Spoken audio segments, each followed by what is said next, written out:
cas, je suis très heureuse de vous accueillir pour ce colloque organisé par IMA France et Actéo. Je laisserai tout à l'heure la parole au président d'Actéo, Jean-Michel, que je remercie vivement parce qu'il nous a choisis alors qu'il était invité dans une autre assemblée très prestigieuse. Donc merci beaucoup, Jean-Michel. Je suis d'autant plus heureuse que nous avons plutôt l'habitude de nous retrouver à distance à Potron-Minet pour nos conférences IMA. Et aujourd'hui, je suis vraiment contente de vous voir en chair et en os. Ça fait vraiment du bien, vraiment plaisir. Et à une heure qui nous permettra décemment de partager un verre à l'issue de ce colloque. En 2 mots, pour les malchanceux qui ne connaîtraient pas IMA France, c'est une association qui organise des conférences reconnues comme étant de grande qualité avec les meilleurs experts sur les sujets de comptabilité, d'actualité comptable, financière, de plus en plus de durabilité.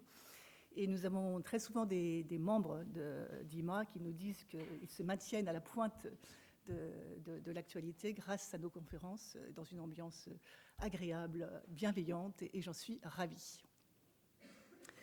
Aujourd'hui, donc, nous allons traiter d'un sujet chaud, si je puis dire, la connectivité. C'est un sujet en fait qui s'est imposé de lui-même l'année dernière lorsqu'on commençait à discuter de ce colloque, à une époque où les grandes entreprises avaient déjà déployé des efforts considérables pour mettre en œuvre la CSRD et les ESRS. En discutant avec des membres d'Actéo, en discutant avec nos intervenants à la table ronde et de notre expérience, cette première publication a été vécue quand même comme un progrès, en tout cas sur tout ce qui est structuration, comparabilité également, mais aussi évidemment comme une contrainte, voire comme une épreuve face à la complexité de la collecte des données et puis à un gros effort d'acculturation interne. Alors évidemment, cet exercice a pu engendrer des frustrations, des questions sur le level playing field en bon français, puisque c'est vrai qu'au sein même de l'Europe, quand même, on a des pays, et non des moindres, qui n'avaient pas encore transposé la directive, qui n'ont toujours pas d'ailleurs transposé. Alors, pour se rassurer, notre étude, quand même, des publications par les sociétés de l'Eurostoxx 50 montre que, globalement, les entreprises ont quand même publié des rapports conformes, même dans les pays qui n'avaient pas transposé, puisque, tu le diras, Lise, mais sur 26 entreprises localisées dans des pays qui n'ont pas transposé, dans les 4 pays qui n'avaient pas transposé, on en a quand même 22 qui ont publié un rapport conforme, donc 85% de la population, ce qui est un ratio assez raisonnable, assez rassurant en tout cas. Alors maintenant que ce gros effort a été fourni par les entreprises, l'enjeu nous paraît en tout cas désormais d'éviter l'écueil de la publication de rapports formels et déconnectés des vraies réalités. C'est là où intervient la connectivité, ce n'est pas un gros mot, c'est un concept certes peut-être un peu technique, mais qui pose une question très simple, c'est comment aller au-delà de la simple recherche de conformité et comment assurer la cohérence, la continuité et la complémentarité entre 2 univers qui sont, c'est vrai, souvent séparés. D'un côté, les comptes normés, chiffrés et historiques, et de l'autre côté, la durabilité un peu plus prospective, un peu plus qualitative et parfois un peu incertaine. C'est en cela, en tout cas, que la connectivité est profondément stratégique, puisqu'elle permet aux entreprises de mieux rendre compte de leur création de valeur et de leur résilience face aux grands enjeux de transition que l'on ne peut évidemment pas nier. Vous le savez, nous avons réalisé 2 enquêtes, 2 études en tout cas. Quand je dis nous, c'est IMA France et Actéo. Lise Chorkes va nous les présenter tout à l'heure. La première étude, c'est une enquête menée auprès des adhérents d'Actéo, qui montre que la notion de connectivité est connue et jugée légitime. C'est un bon premier point. Beaucoup y voient un facteur de transformation de la gouvernance avec l'implication accrue des conseils d'administration, l'émergence de comités conjoints, c'est tout à fait notable, et puis un rapprochement entre les fonctions RSE et finances. Alors cette connectivité suscite aussi des attentes, et là on est vite sur une ligne de crête entre les attentes croissantes des parties prenantes, analystes et investisseurs, et de l'autre côté les craintes légitimes des entreprises de devoir donner plus d'informations un peu confidentielles, souvent confidentielles et voire un peu incertaines. La deuxième étude que nous avons conduite a été réalisée en fait à partir des rapports de durabilité et des états financiers publiés par l'Eurostoxx 50 et le CAC 40, un peu plus de 70 entreprises. Là aussi, il y a des enseignements précieux, tu y reviendras Lise, notamment sur l'enjeu climatique qui, sans surprise, est celui qui est le mieux reflété dans les états financiers, hein, avec souvent une note dédiée au climat, des CAPEX, des investissements substantiels liés au plan de transition. Sans surprise également, la mention des effets financiers futurs est encore assez rare, puisque moins d'une entreprise sur 5 a donné cette information, en raison probablement évidemment du caractère prospectif et sensible de ces informations. Au global, en tout cas, ces premiers retours nous disent que la gouvernance mixte qui croise l'expertise financière et de durabilité est un plus indéniable. Ils nous disent aussi que la connectivité ne se décrète pas, c'est un objectif avec une trajectoire et qui devrait progressivement conduire à une vision intégrée de la performance de l'entreprise. Si je puis me permettre de me risquer à dire quelque chose d'un peu personnel, je pense que malgré les atermoiements actuels, hein, les tergiversations qui sont nombreuses hélas, l'Europe prend quand même une longueur d'avance. Jean-Michel va réagir, j'en suis sûre. Mais c'est une longueur d'avance dans la mesure non seulement de la performance financière de l'entreprise, mais également de sa résilience et de la résilience des entreprises et de leur contribution à la transition. En tout cas, un grand merci à vous tous de participer à cette réflexion collective sur la pertinence et l'utilité d'une information intégrée. Un merci très chaleureux à nos intervenants qui ont bien voulu prendre de leur temps pour participer à cette réflexion collective, nous faire part de leurs expériences et de leurs réactions. Et puis, un merci tout particulier à Laure Chatin, la déléguée générale d'IMA, et aux 4 jeunes stagiaires et collaborateurs. Alors, Apolline n'est pas là, Inès n'est pas là non plus, mais nous avons Joao et Julie, un grand merci, parce que sans vous, les études que nous allons vous présenter n'auraient pas existé du tout. Un grand merci en tout cas. Jean-Michel.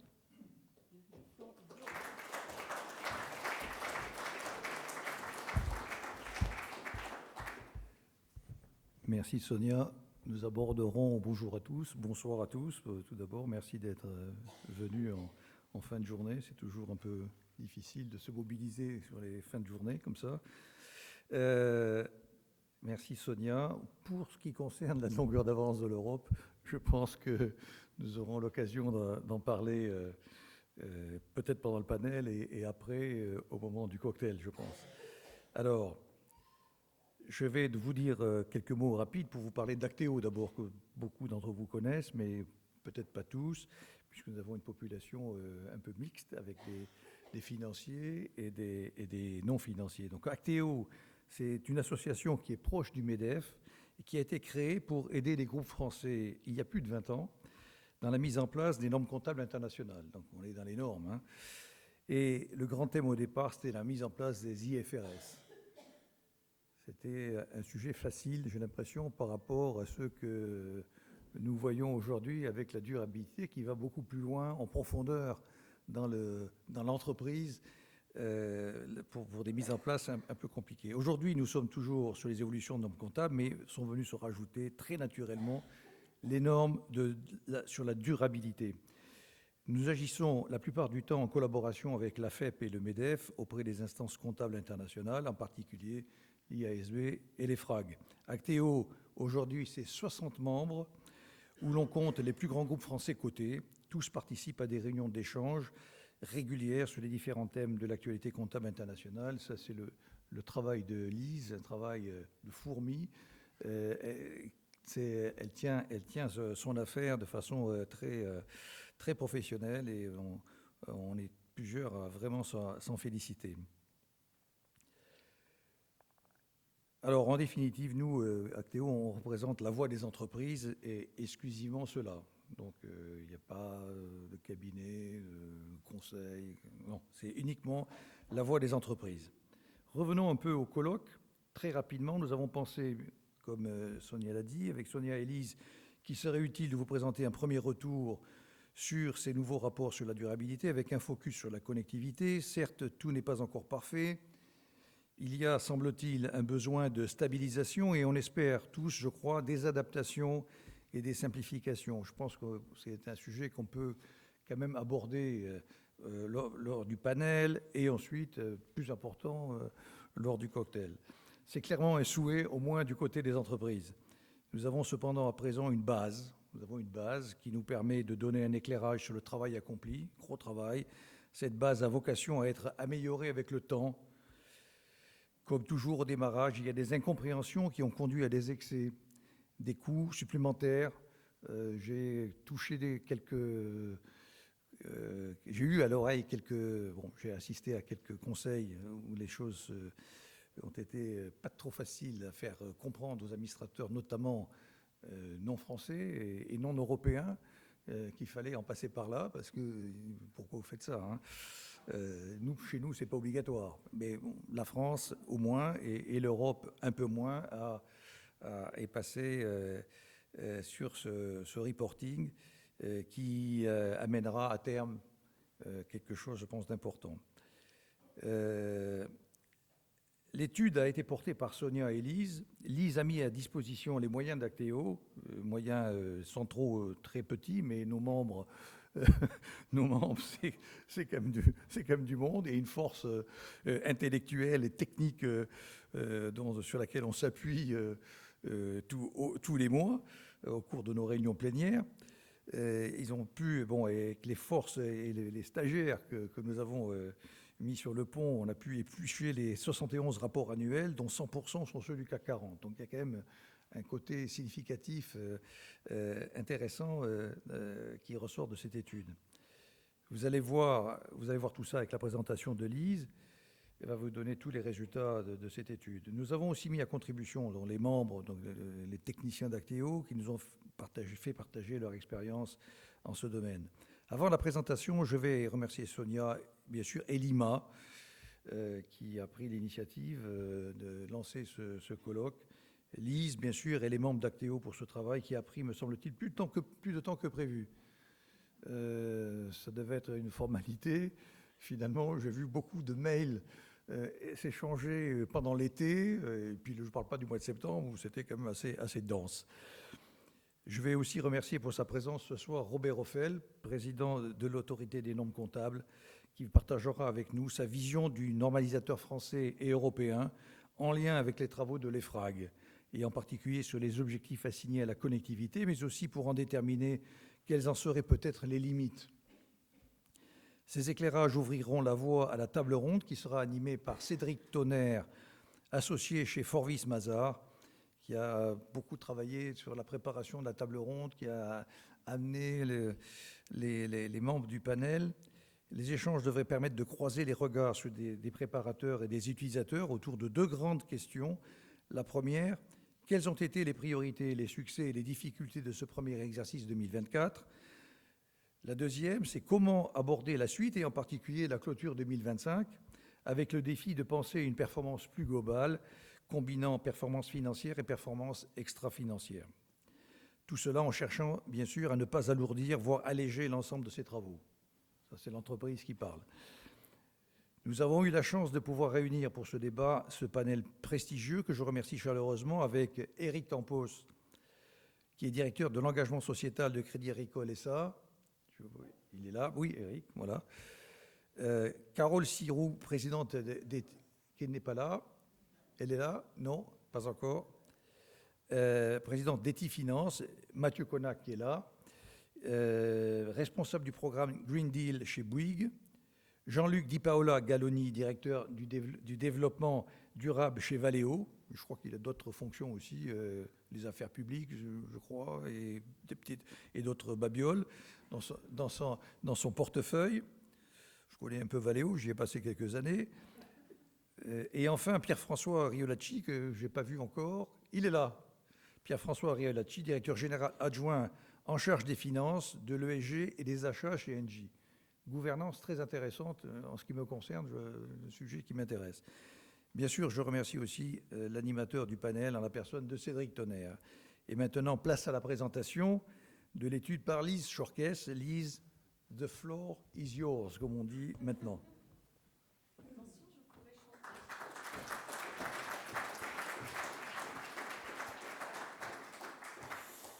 Bonsoir à toutes et à tous, merci d'être si nombreux. Donc, comme Sonia vous l'a introduit, Ça a été la première année de publication des rapports conformes aux ESRS. Vous avez été abreuvé d'études, de benchmarks que vous avez certainement dû tous lire. Et donc, il nous avait semblé intéressant de mettre un focus particulier, cette fois-ci, sur cette fameuse notion de connectivité. Alors, bien sûr, avant d'entrer dans le cœur de la connectivité, je vais peut-être me battre. Nous avons commencé bien naturellement à établir un peu un périmètre, un panorama, voir ce qu'avaient donné ces publications sur 2025 pour savoir de quoi on parlait. Donc, comme Sonia vous l'a dit, la première chose, c'est qu'on a, grâce à ceux qui ont été cités, Joao, Julie, Apolline, Inès, qui se sont quand même lus et relus 71 rapports d'entreprises européennes, et pas 71 rapports de durabilité, mais 71 rapports de durabilité et d'état financier. Donc ça fait 142 si je compte encore assez bien. Sur ces 60 entreprises européennes, 87% ont publié des rapports de durabilité conformes à la CSRD. Et c'est un chiffre d'autant plus important que, comme Sonia vous l'a dit, ce panel porte aussi sur des juridictions qui n'avaient pas transposé la directive. Si on regarde plus particulièrement dans les directions qui n'avaient pas transposé, on obtient aussi un taux de 85% de publication de rapports conformes à la CSRD. Et par exemple, en Allemagne, seules 2 sociétés du panel se sont abritées derrière la non-transposition. Par ailleurs, dans les 13% manquants, on va dire, il y en a plus de la moitié qui n'étaient pas disponibles parce qu'elles étaient en clôture décalée. Donc ça ne veut pas dire que 13% des entreprises des panels n'ont pas fait de rapport, c'est qu'il y en a pour la moitié qui n'étaient pas disponibles. Donc toutes les observations qui vont suivre porteront sur les 62 entreprises qui ont publié un rapport conforme. Avant d'entrer aussi dans le détail de la connectivité, on a bien sûr, comme beaucoup d'autres analyses, donc je vais aller vite, creuser un peu la façon dont ces rapports avaient été préparés. Ainsi, 68% des rapports CSRD étudiés couvrent l'intégralité du périmètre consolidé. 16% des entreprises ont utilisé la possibilité d'omettre des informations sensibles, des entreprises qu'on retrouve en France, en Allemagne, aux Pays-Bas. Et 85% des entreprises, donc très massivement, ont utilisé les fameuses exemptions permises pour la première année relatives aux effets financiers anticipés, toutes normes confondues. On s'est un peu aussi attaché à regarder l'audit. Alors, on ne vous donnera pas ici le montant des honoraires, voilà. Mais ce qu'on peut vous dire, c'est que 100% des rapports étudiés étaient certifiés.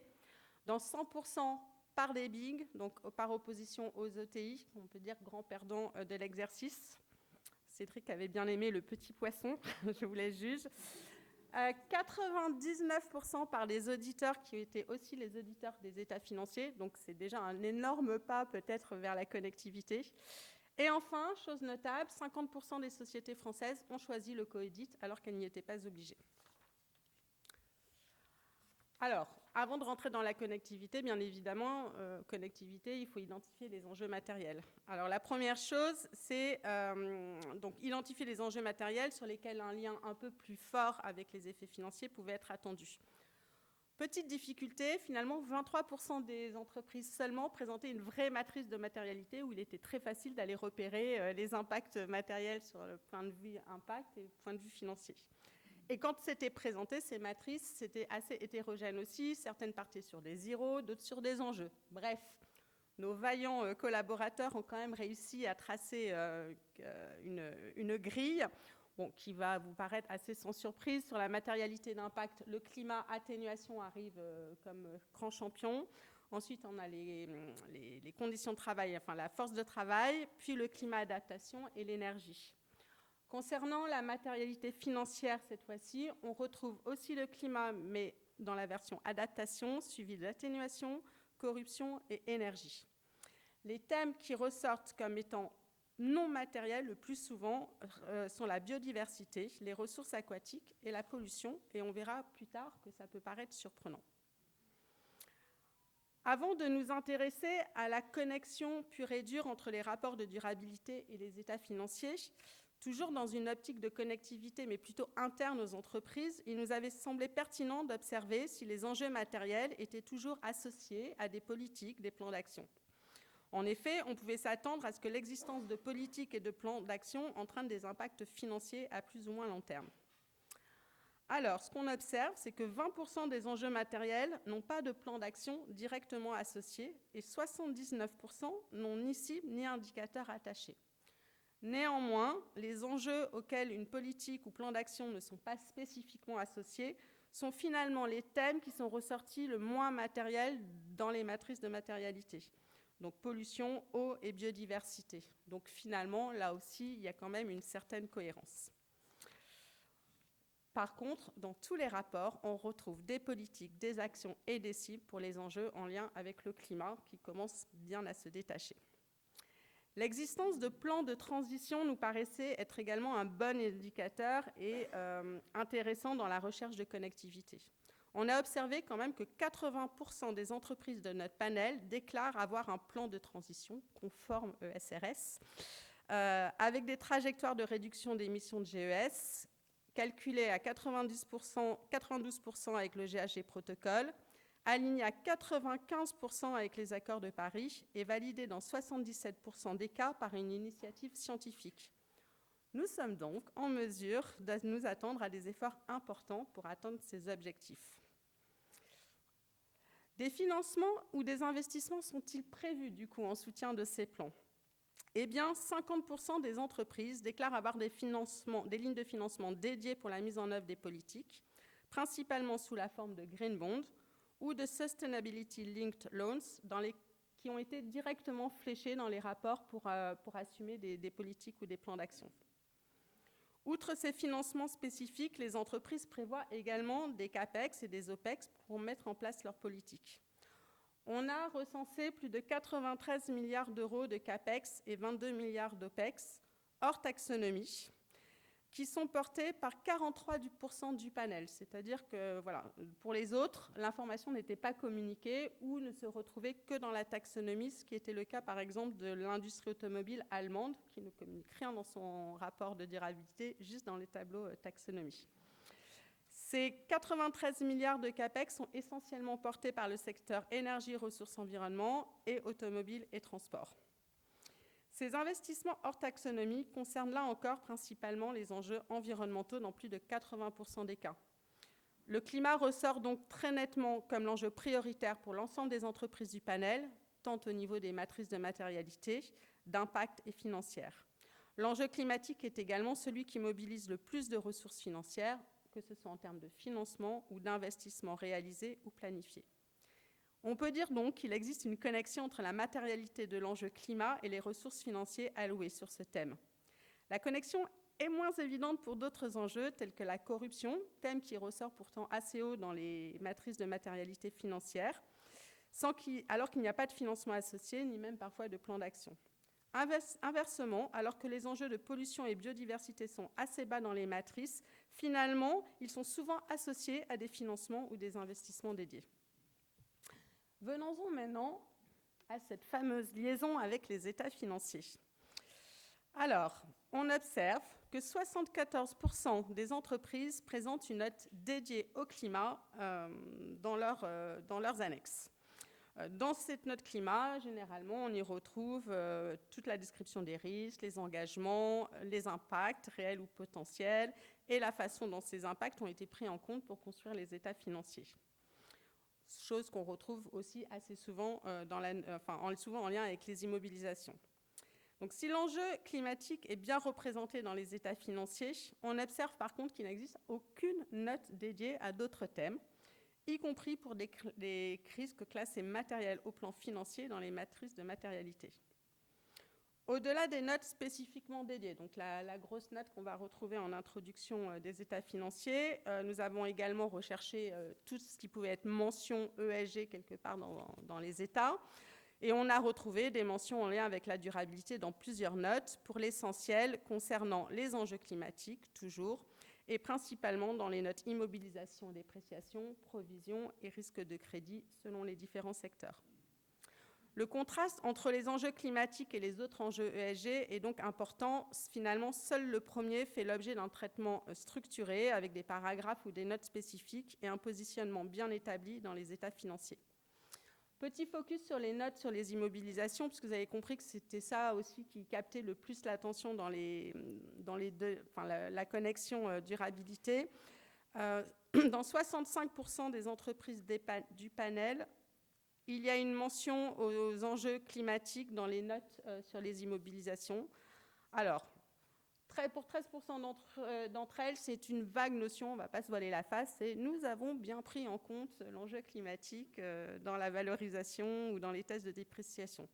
Mais dans tous les autres cas, on retrouve quand même des informations assez détaillées sur la prise en compte à la fois des risques physiques, des risques de transition, des différents scénarios climatiques qui existent dans les projections de cash flow pour les tests de dépréciation et dans les tests de sensibilité.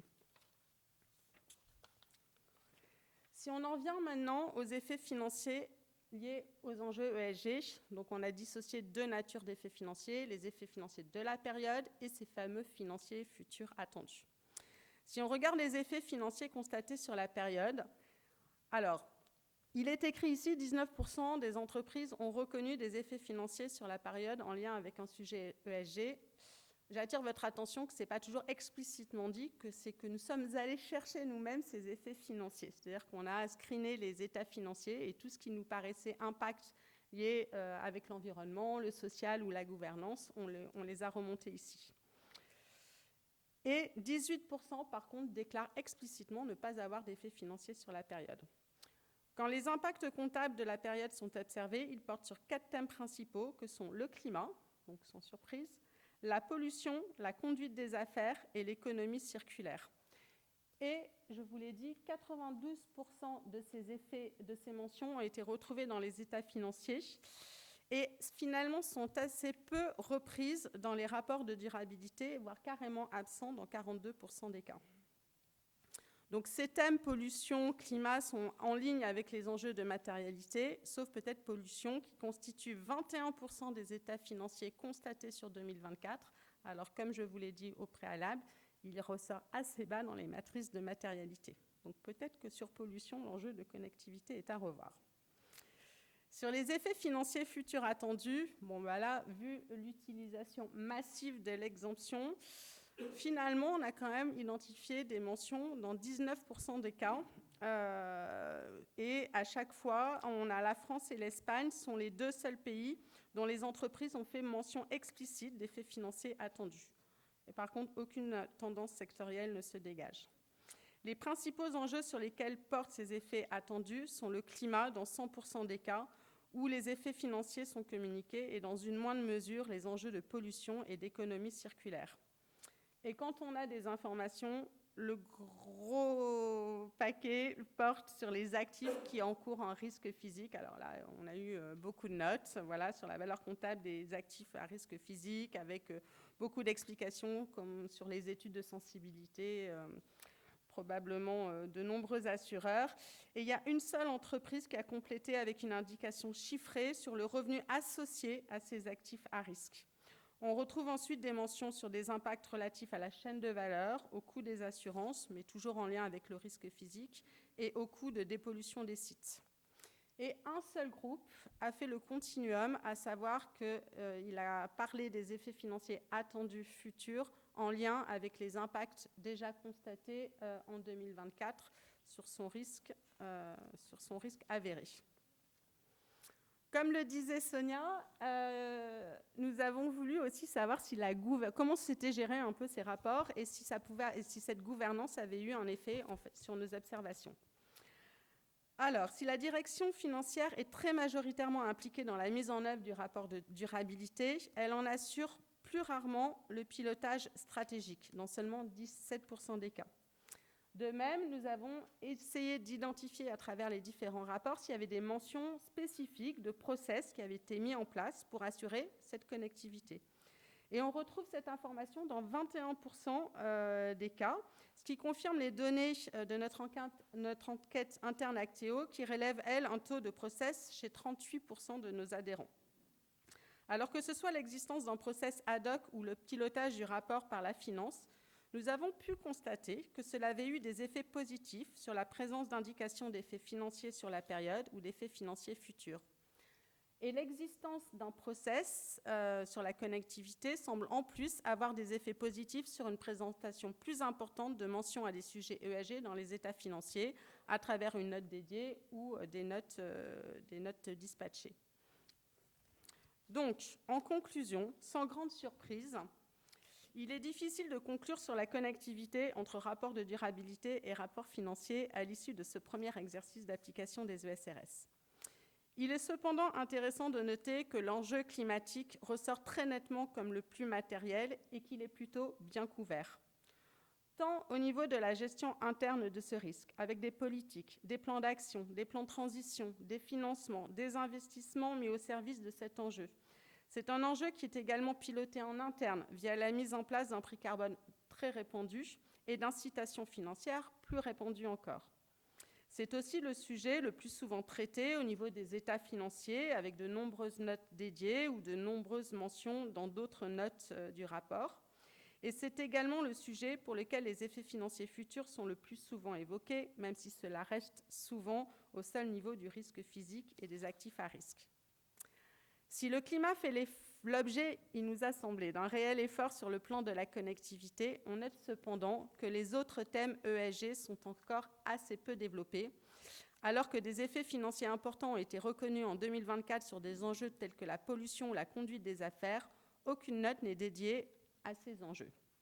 Par ailleurs, du fait de l'exemption autorisée de divulgation des effets financiers futurs, il est difficile de faire le lien entre les risques matériels et les engagements pris sur les politiques et leurs conséquences financières. Enfin, seules 2 entreprises présentent aujourd'hui des indicateurs de performance qui combinent les données financières et les données extra-financières. Mais qu'en est-il vu de l'intérieur ? Alors, je vous disais, seulement 2 entreprises communiquent aujourd'hui des indicateurs combinés. Or, quand on interroge les membres Actéo, 76% nous répondent que la tendance va naturellement s'orienter vers des indicateurs de performance combinés. Alors, c'est le moment d'y aller, parce que de 2 à 76%.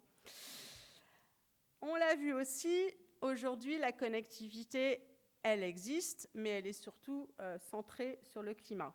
Or, 63% de nos membres nous ont dit que ça devait aller au-delà, que la connectivité devait aller au-delà des enjeux climatiques. Après, aucun enjeu ne ressort très clairement, tout dépend bien sûr de chaque secteur d'activité. Et enfin, près de 50% ont eu le sentiment que les ESRS avaient eu un impact sur la gouvernance générale de l'entreprise. Donc, on leur a demandé, au-delà de la conformité, quel enseignement au niveau stratégique ? Eh bien, ce qu'il en ressort, c'est que c'est une réflexion commune autour d'une vraie stratégie environnementale, un projet fédérateur, générateur d'opportunités, et surtout la possibilité d'anticiper et de mieux gérer les risques à long terme. Donc je pense que c'est une bonne illustration, une belle avancée sur la connectivité. Sur cette fameuse notion de connectivité, alors 76% la trouvent utile, par contre 41% seulement en maîtrisent clairement les tenants et les aboutissants. De nombreuses parties prenantes, ils considèrent tous que les attentes des parties prenantes sont légitimes, et que ça a créé plus d'attentes sur les états financiers. Donc la connectivité est plutôt bien appréhendée et les demandes sont légitimes. Mais par contre, il y a des freins à cette connectivité. Les principaux freins, bien sûr, vont porter sur l'information disponible et puis des guides d'application plus explicites, parce qu'on nous dit connectivité, mais vous voulez quoi en fait ? Voilà. Peut-être que M. Hoffel aura un début de réponse. Les 2 autres freins, sans surprise, ça va porter sur le caractère prospectif des effets financiers attendus et sur la sensibilité et la confidentialité des informations qui pourraient être données. Enfin, je vais aller assez vite sur le regard qui est porté sur les ESRS, une vision très disparate finalement entre nos membres. Bon, je vous ai mis les pourcentages précis, mais on va dire que c'est 1 tiers, 1 tiers. Pour 1 tiers, un progrès. Un autre tiers, une contrainte supplémentaire mais nécessaire, et pour un dernier tiers, une contrainte sans intérêt. Voilà, petit tiers, mais 1 tiers quand même. Voilà. Si on regarde sur les avantages perçus, ce qui ressort en premier, ça va être la comparabilité, voilà, notamment avec l'existence d'un référentiel européen et ce caractère obligatoire pour toutes les entreprises européennes. La cohérence, qu'on pourrait appeler aussi connectivité, qui ressort finalement en deuxième avantage. Et on retrouve derrière l'amélioration de la cohérence avec d'autres éléments de communication, et puis aussi l'amélioration du dialogue entre les différents contributeurs. Et puis, la qualité, ce qu'on a appelé la professionnalisation des rapports, la fiabilisation des données, le fait que ça soit plus exhaustif, et le niveau de certification. Alors, le niveau de certification, qualité, mais il ressort quand même un peu dans le top 1 des difficultés. L'audit est cité par 33% de nos interrogés comme étant une des premières difficultés. Sans surprise, les informations sur la chaîne de valeur, puis la gestion de la donnée, que ce soit la collecte et sa fiabilisation, et puis les coûts de mise en place par 17%. Voilà, alors j'ai fait très vite, l'étude est beaucoup plus exhaustive, on ne pouvait pas, donc vous avez un petit, je remercie, on a déjà remercié, voilà. Vous avez ce QR code qui vous permet d'accéder aux 60 pages du rapport, donc ça serait dommage voilà, de ne pas en profiter. Et je pense qu'il sera aussi à disposition sur nos sites respectifs. Voilà. Merci beaucoup.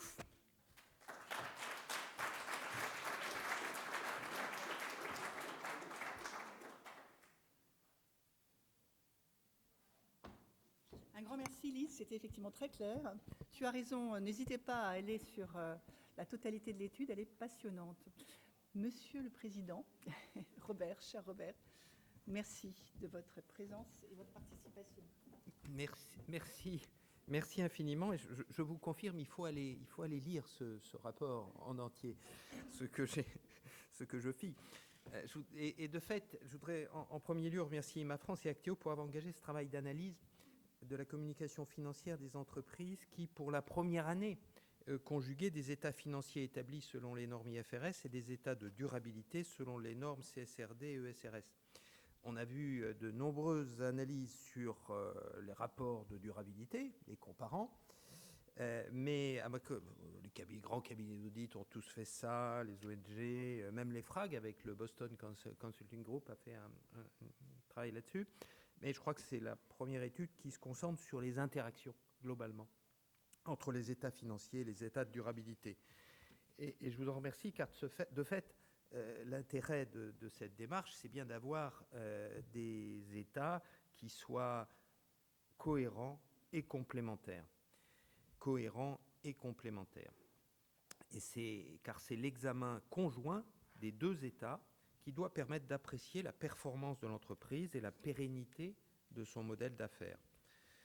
On sait d'ailleurs que c'est une thématique qui est chère à l'autorité des normes comptables, sur laquelle on a publié en début d'année une contribution en nous centrant sur les liens existants entre les états financiers et les états de durabilité pour ce qui est des enjeux climatiques. Comme vous l'avez souligné, il y a un peu l'idée climate first dans ces démarches. Et je vois d'ailleurs que c'est bien autour de ces enjeux que vous avez donc relevé le plus de points de rencontre dans les états du panel des entreprises que vous avez étudiés. Et ce sont aussi leur traitement dans les états financiers de ces enjeux qui fait l'objet d'une illustration en cours de finalisation par l'IASB. J'observe cependant que cette connectivité, comme on a coutume donc de la nommer, n'a pas que des soutiens. Dans son discours du 10 septembre à l'OCDE, le président de la SEC a indiqué tout le mal qu'il pensait de la directive CS3D, sur le devoir de vigilance, bien sûr, et aussi du concept de double matérialité dans la CSRD, et tout particulièrement si ces directives devaient s'appliquer aux entreprises américaines ayant une activité dans l'Union. Je n'interprète cependant pas à ce stade le report probable à octobre 2027 de la livraison des normes de reporting s'appliquant aux entreprises de pays tiers ayant une activité significative dans l'Union. Je n'interprète pas ce report comme une réponse au président de la SEC, une capitulation ou une capitulation au courrier des autorités américaines qui vient d'être envoyé qui demande d'exempter les entreprises américaines du respect des réglementations européennes, allons-y, en particulier CSRD et CS3D. Mais c'est plus, de mon point de vue, à ce stade, on verra, un délai technique nécessaire pour compte rendu du retard pris dans le calendrier de finalisation de la revue de la CSRD et des ESRS. On sait que le trilogue n'a pas commencé, et donc on n'en est pas en avance. Au-delà, cependant, le président de la SEC a laissé entendre que l'acceptation des normes IFRS pour les états financiers des entreprises étrangères qui se cotent aux États-Unis pourrait être supprimée si ces normes comptables ne visaient pas uniquement à garantir la fiabilité de l'information financière et étaient utilisées, je le cite, comme un moyen détourné pour atteindre des objectifs politiques ou sociaux, ou alors si la création du second pilier de la Fondation IFRS, traitant de la normalisation du reporting de durabilité, celui de l'ISSB, celui qui est présidé par Emmanuel Faber, mettait en péril l'équilibre financier de l'IASB qui développe les normes comptables. Et ce faisant, il me semble qu'il a attaqué quasi frontalement le principe même de la connectivité.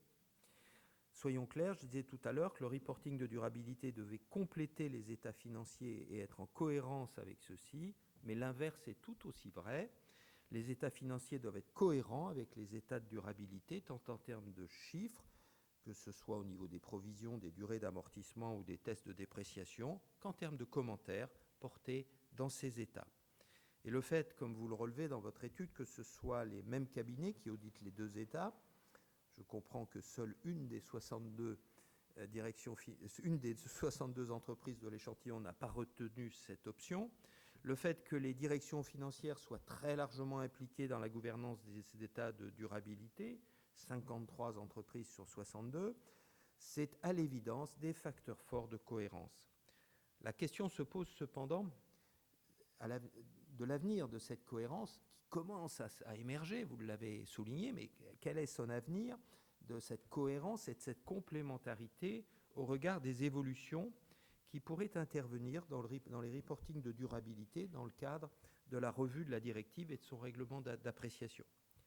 La réduction des informations requises dans le reporting de durabilité est en effet susceptible d'affaiblir ces liens avec les états financiers.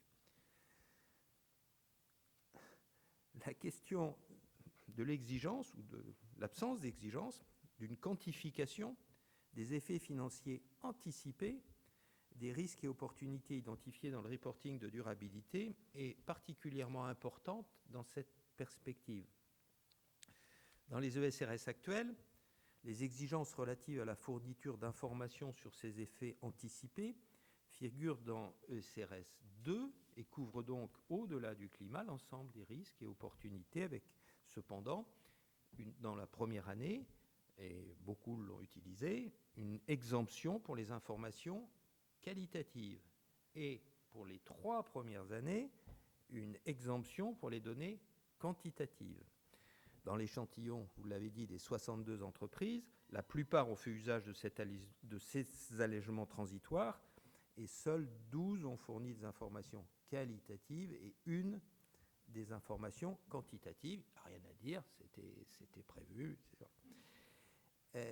Cette approche dans les ESRS actuels est cependant plus exigeante que celle de la norme IFRS S2 pour le climat, qui, si elle demande à l'entreprise de fournir, au-delà des indications qualitatives, des données chiffrées, prévoit des dérogations si les effets financiers ne sont pas identifiables séparément ou si le niveau d'incertitude lié à l'estimation de ces effets est tellement élevé que les informations quantitatives qui en résulteraient ne seraient pas utiles, ou encore si l'entreprise ne dispose pas des compétences, des capacités ou des ressources nécessaires pour fournir ces informations quantitatives.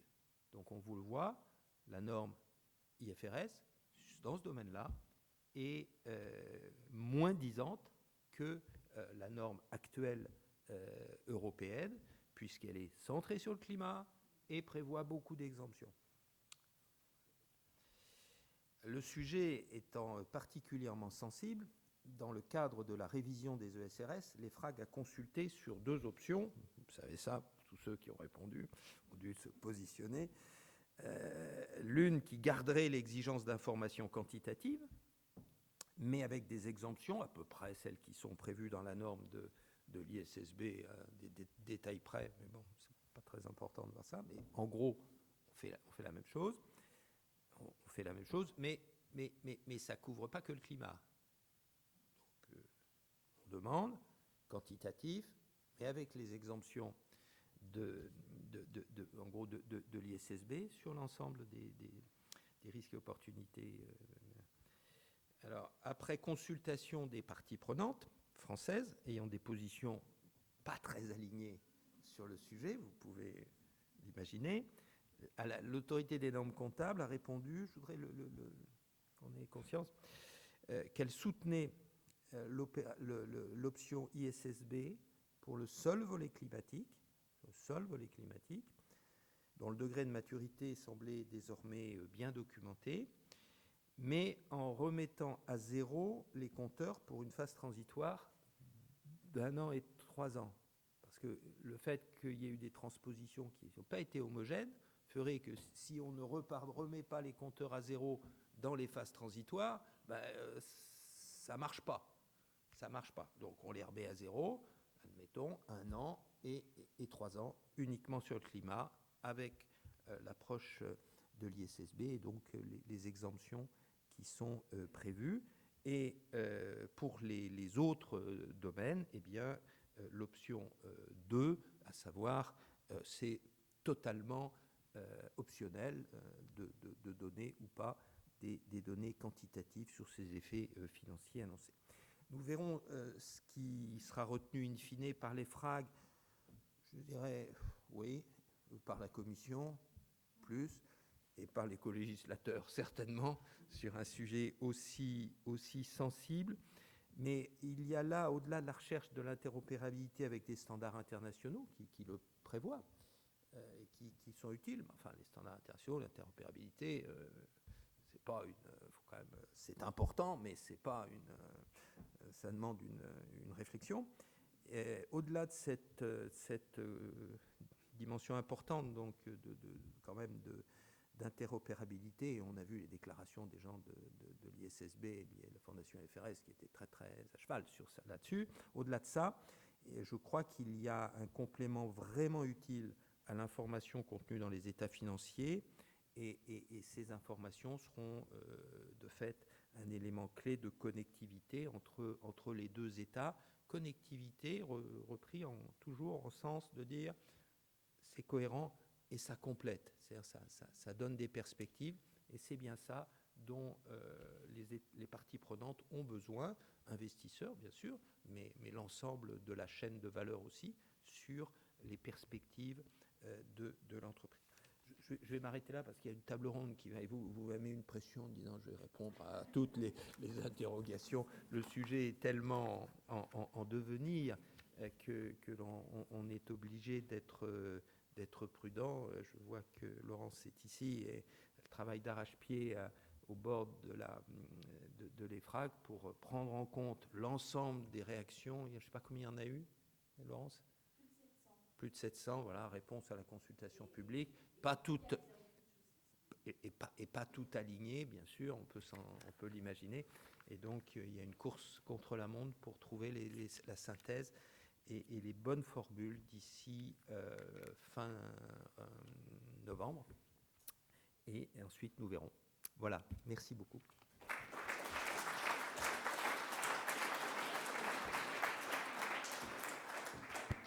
Un grand merci, cher Robert, vraiment, c'était très intéressant. Merci pour ces éléments d'actualité. Merci, Laurence, de ta présence également. Vous restez pendant le cocktail pour qu'on puisse continuer les échanges. En tout cas, je suis très admirative que vous ayez pris le temps de lire aussi notre étude et de réagir sur notre étude. Merci pour cela. Le temps est venu de notre table ronde de prestige, effectivement, comme l'a dit Jean-Michel. Encore un grand merci à vous d'être là. Cédric, tu vas officier. Donc, nous avons Carole Sirou. Nous avons Jean-Luc Di Paola Galoni.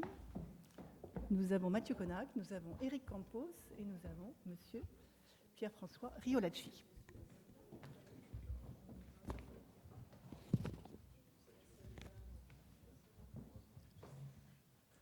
Bonsoir à tous. Merci beaucoup de nous faire l'honneur d'être là ce soir pour cette table ronde et pour venir parler de la connectivité donc, entre l'état de durabilité et les états financiers. C'est une grande chance pour nous de vous avoir ce soir parce que le thème, c'est les regards croisés et vous venez d'entreprises et d'horizons qui sont différents. qui sont très concernés par ces sujets de durabilité. On est sur les secteurs de l'énergie, de la mobilité, de la construction, des institutions financières, et puis bien sûr, ça c'est le côté entreprise, mais ce qui est intéressant aussi, c'est de voir comment c'est perçu par les marchés, et de ce point de vue-là, avoir votre présence, Madame Sirou, comme agence de notation est très intéressante dans ce contexte.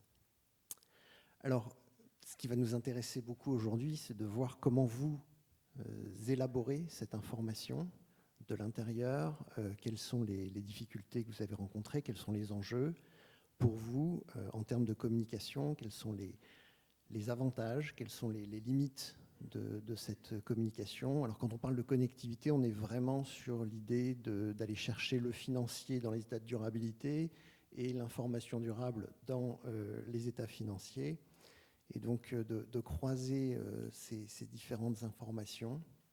Et donc peut-être que pour commencer, on va faire un petit retour sur l'expérience 2024. Alors c'est vrai que ce n'est pas la première année que vous présentez une information de durabilité. Avec les DPEF, vous avez tout un historique.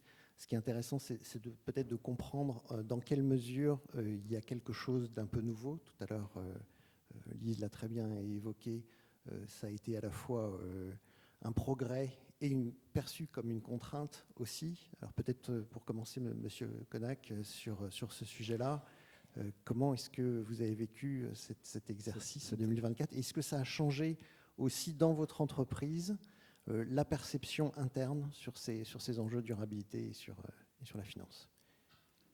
Là, je pense qu'il y a beaucoup de choses qui ont déjà été dites, donc je ne vais peut-être pas tout redire. Je pense que l'ambition très nette, moi, que j'ai sentie, effectivement, c'est de faire monter la durabilité au même niveau d'exigence et de maîtrise que les états financiers. Donc ça, c'était une vraie ambition, quand même.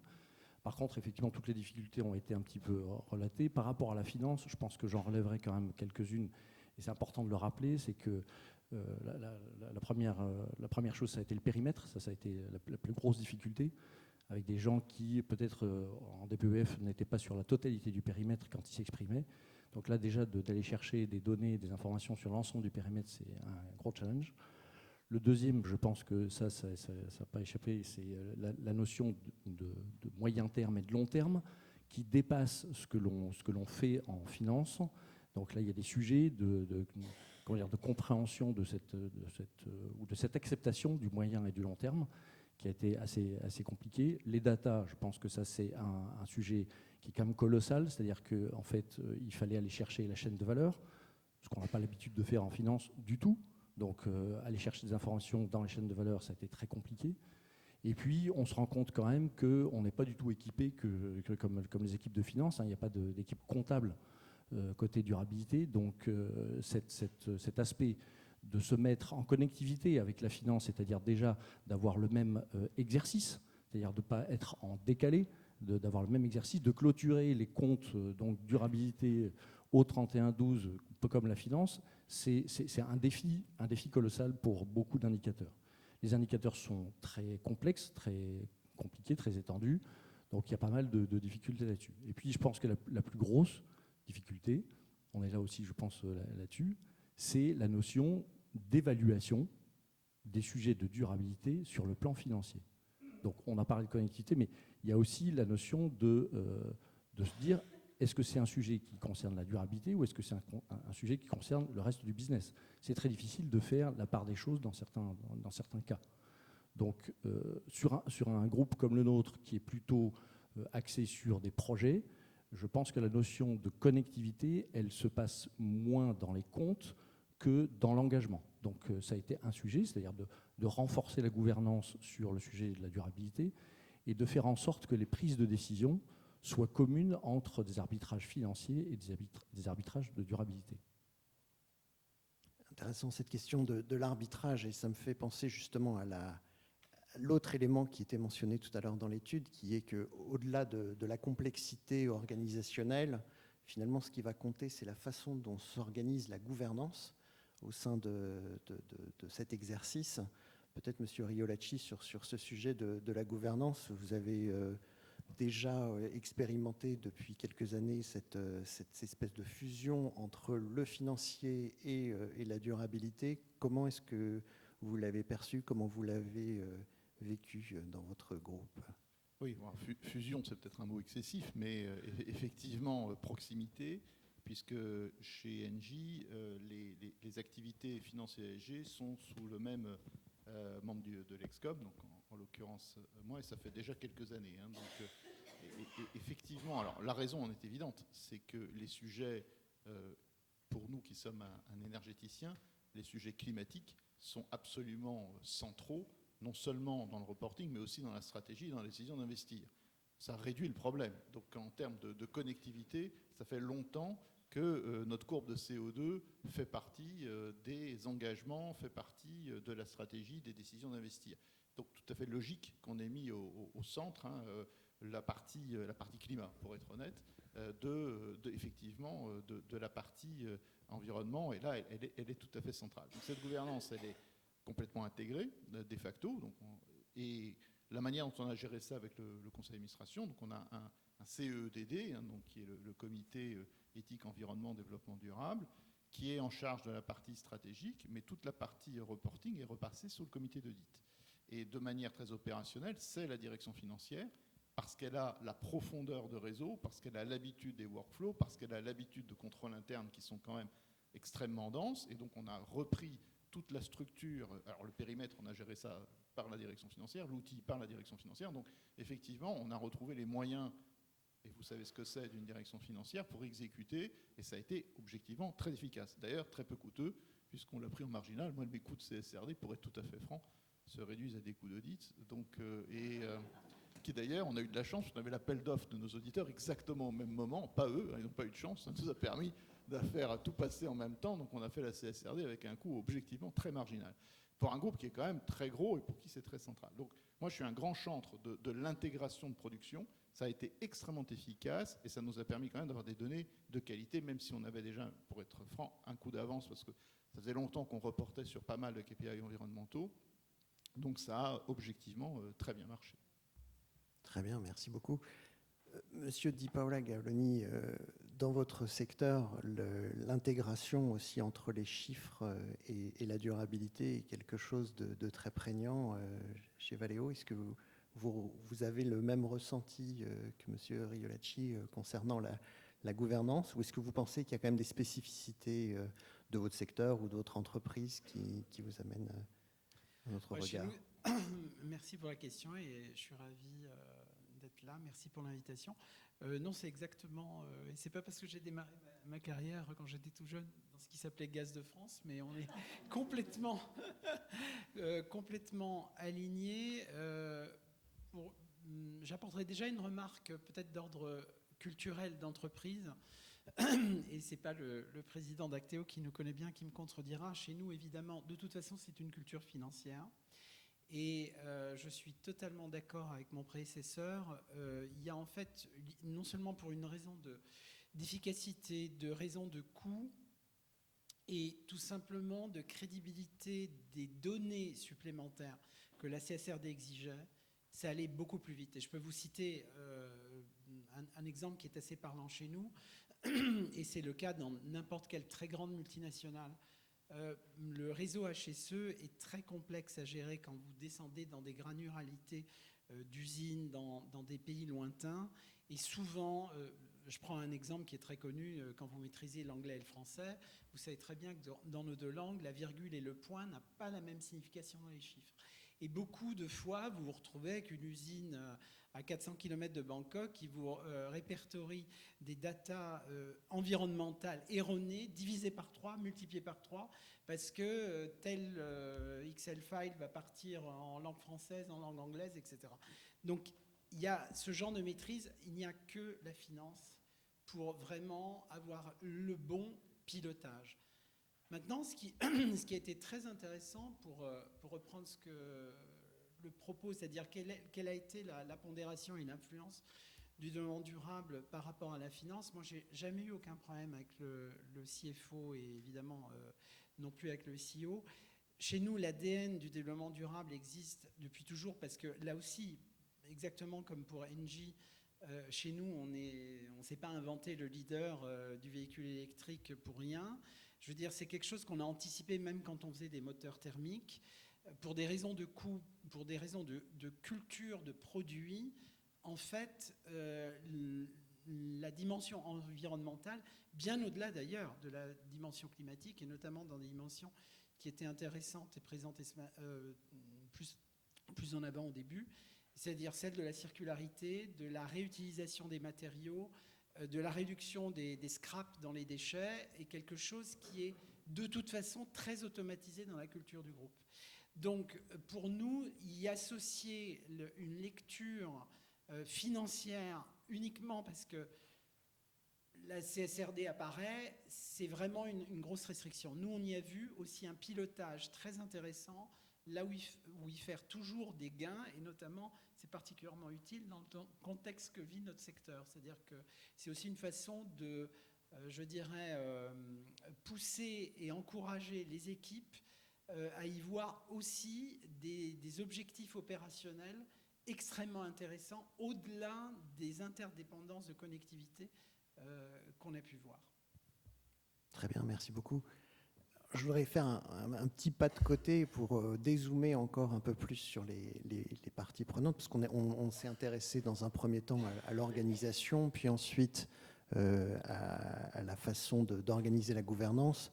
Si on recule un petit peu plus et qu'on s'intéresse aux utilisateurs finalement de ces comptes, il y a un autre dilemme qui peut apparaître, et je pense en particulier au secteur bancaire, où, Monsieur Campos, vous êtes à la fois demandeur d'informations de la part de vos clients, de données, donc vous êtes utilisateur, et puis de l'autre, vous rendez vous-même des comptes sur votre activité.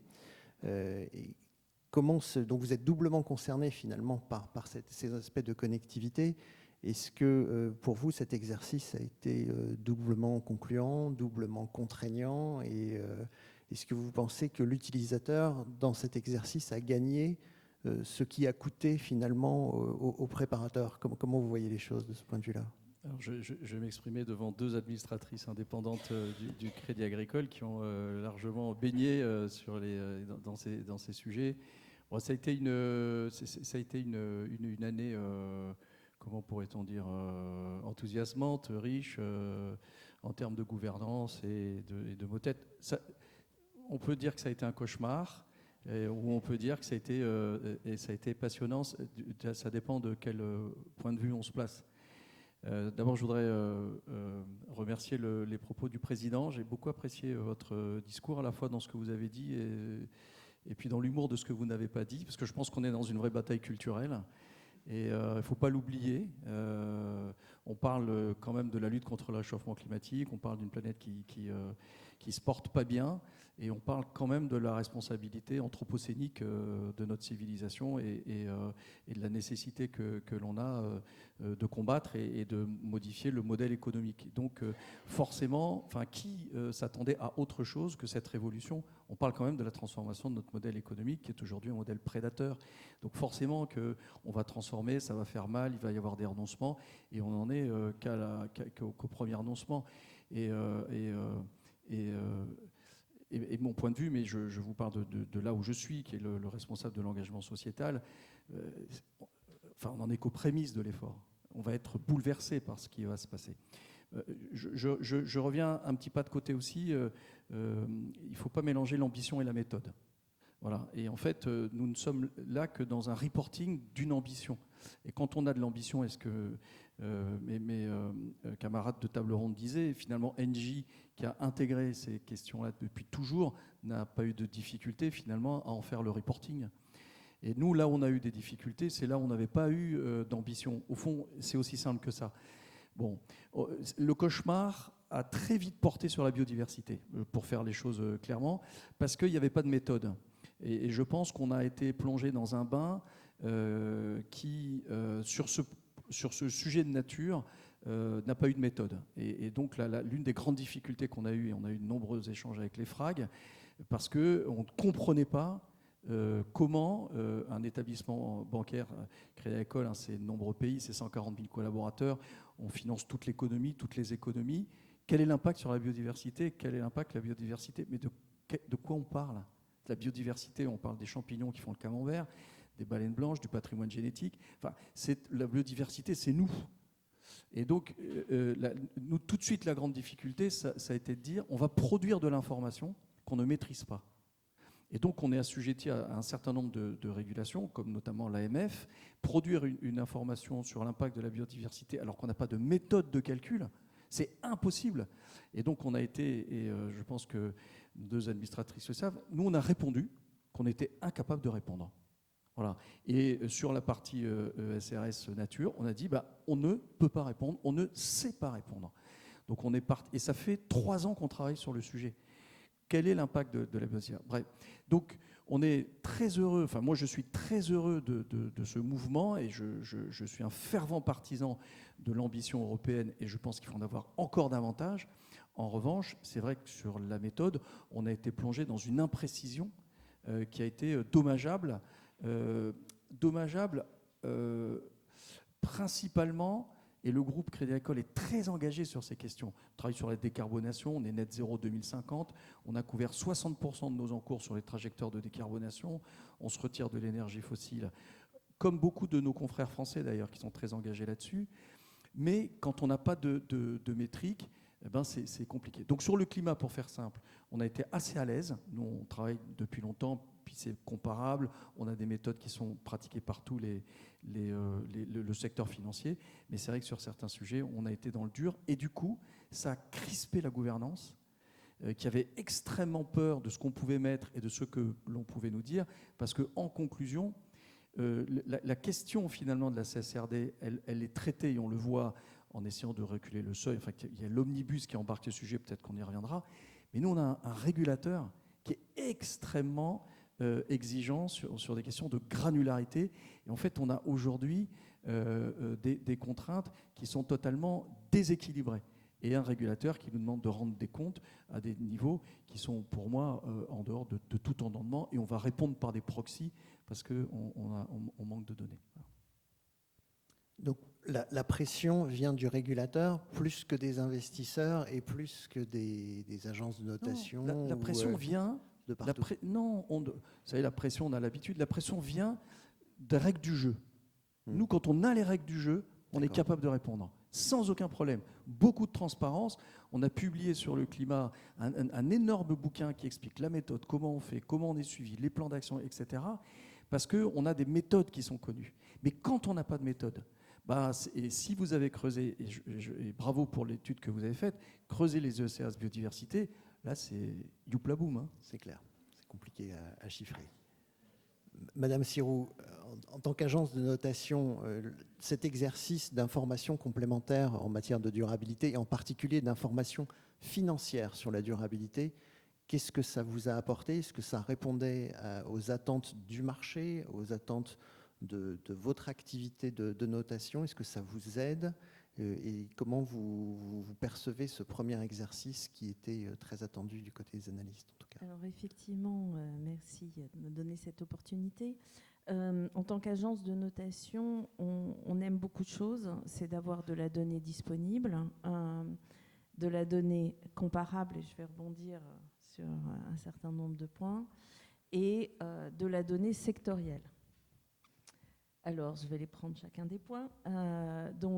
Disponible, on en a. Comparable, ça devient très, très, très, très compliqué. Et sectoriel, dans une certaine mesure. Et finalement, on se rend compte d'un certain nombre de choses.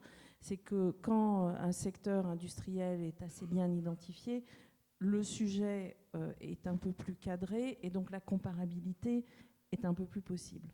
Après, quand on compare, par exemple, dans les services financiers, les points qui viennent d'être mis en avant font qu'il y avait des marges d'interprétation considérables. Et donc, le sujet de la comparabilité entre des établissements qui, a priori, avaient à peu près les mêmes types d'activités devient très compliqué. Donc, un des souhaits que nous avons en tant qu'agence de notation, qui était vraiment de pouvoir répondre aux besoins de la comparabilité, a été pas encore, en tout cas dans l'exercice numéro 1, atteint. Donc ça, c'est un premier point. Ensuite, le sujet pour nous, c'était la comparabilité et puis l'accessibilité à la donnée. Et là, je vais répondre à votre question qui est plus la question financière. Et là-dessus, un des sujets, c'est notamment quand on regarde par exemple des trajectoires de décarbonation, c'est de se dire finalement, est-ce que les trajectoires, elles sont là? En général, elles sont publiées, elles sont assez cohérentes d'une année sur l'autre quand on regarde une entreprise. Mais en revanche, l'élément financier finalement, quels sont les investissements qui sont mis, là je ne suis pas sur les services financiers, mais quels sont les investissements évalués de manière financière qui sont mis en face pour permettre cette décarbonation, là ça devient beaucoup plus ténu et beaucoup plus difficile d'avoir cette information, et je crois que ça faisait partie d'une de vos observations. Donc on va publier sur les 2400 sociétés cotées dans le monde qui sont les plus émissives, on va le publier dans les prochains jours.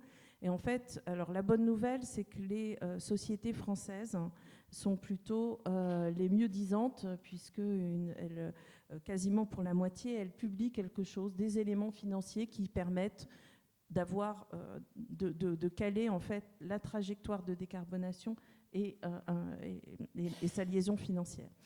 En Europe, on est en dessous de 50%. Et là, si on prend une vision globale et je vais dire anglo-saxonne, alors là, on est plutôt dans les à peine 20% qui publient quelque chose.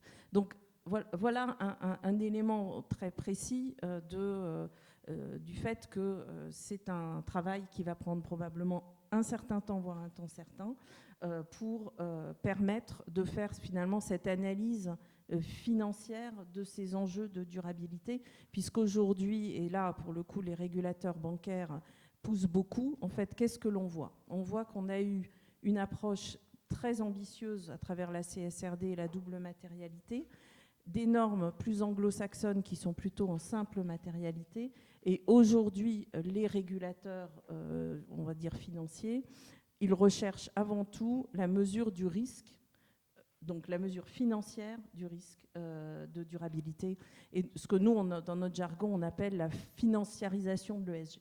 Donc ça, on en est à cette phase-là, avec malheureusement, je dirais, tout ce qu'on est en train de vivre, avec la réduction de l'ambition autour des normes comptables et des normes de durabilité, qui pour nous est une préoccupation majeure. Parce que je reviens sur mon propos le plus important, ce n'est pas la quantité d'informations qui nous importe, c'est sa pertinence, sa comparabilité et bien entendu le fait qu'elle soit auditée avec les process, les contrôles, on en a déjà parlé, mais surtout que dans le temps, donc sur plusieurs exercices, on soit capable d'avoir cette donnée, de la suivre, de la comparer et de la lier aussi bien en risque et en opportunité à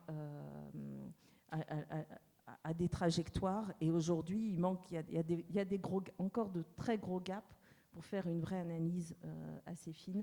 Mais je ne saurais assez mettre l'accent aussi sur, et ça je vais être très clair, le fait qu'on ait abandonné les normes sectorielles sur la CSRD, je pense que cette bataille, elle est perdue pour je ne sais pas combien de temps, mais malheureusement, est clairement un retour en arrière majeur. Et je pense qu'on peut tous se désoler et de se dire il y a eu d'énormes travaux qui ont été faits par toutes les entreprises. La plupart ont quand même plutôt souffert, l'ont vécu très très bien, et d'autant plus quand on est dans les petites entreprises. Et donc c'est un peu dommage. On avait beaucoup d'ambition. Voilà, ça risque de prendre un certain temps avant qu'on rattrape l'ambition initiale. Vous me tendez une perche parce que je tiens quand même à préciser, pour moi, encore une fois, je vous le dis, c'est comme mon voisin ici, la CSRD n'a pas été un cauchemar. En revanche, ce qu'il est beaucoup plus dans le secteur, il eût été intéressant, et pardon de le dire à tous, EFRAG, agences, communautés, y compris surtout la DG FISMA, d'interroger par exemple les équipementiers et pas interroger que les constructeurs quand on parle d'automobile. Parce que la taxonomie telle qu'elle est conçue, je peux vous dire que, y compris et pardon pour notre, notre associé ici de Forbis-Mazars, mais enfin, la première fois qu'on a lancé la taxonomie, heureusement qu'en toute compliance, on s'est parlé entre pairs, parce que je ne sais pas qui étaient réellement les experts. Et on en savait, excusez-moi de le dire, mais légèrement plus que les conseils. Donc le sujet, c'est vraiment aussi, quand on fait des consultations, de savoir qui fait quoi.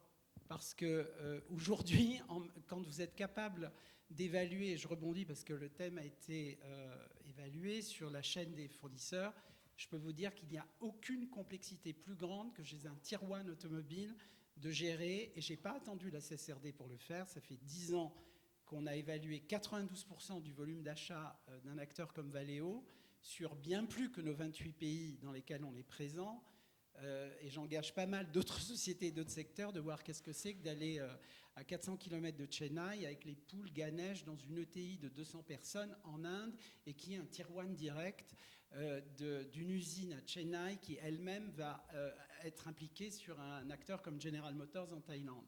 Donc la complexité et la globalisation de notre secteur nous aident.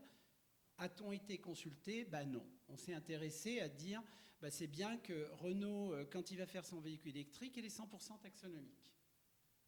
Nous, mes pairs, quand on a obtenu 20%, on crie hurrah.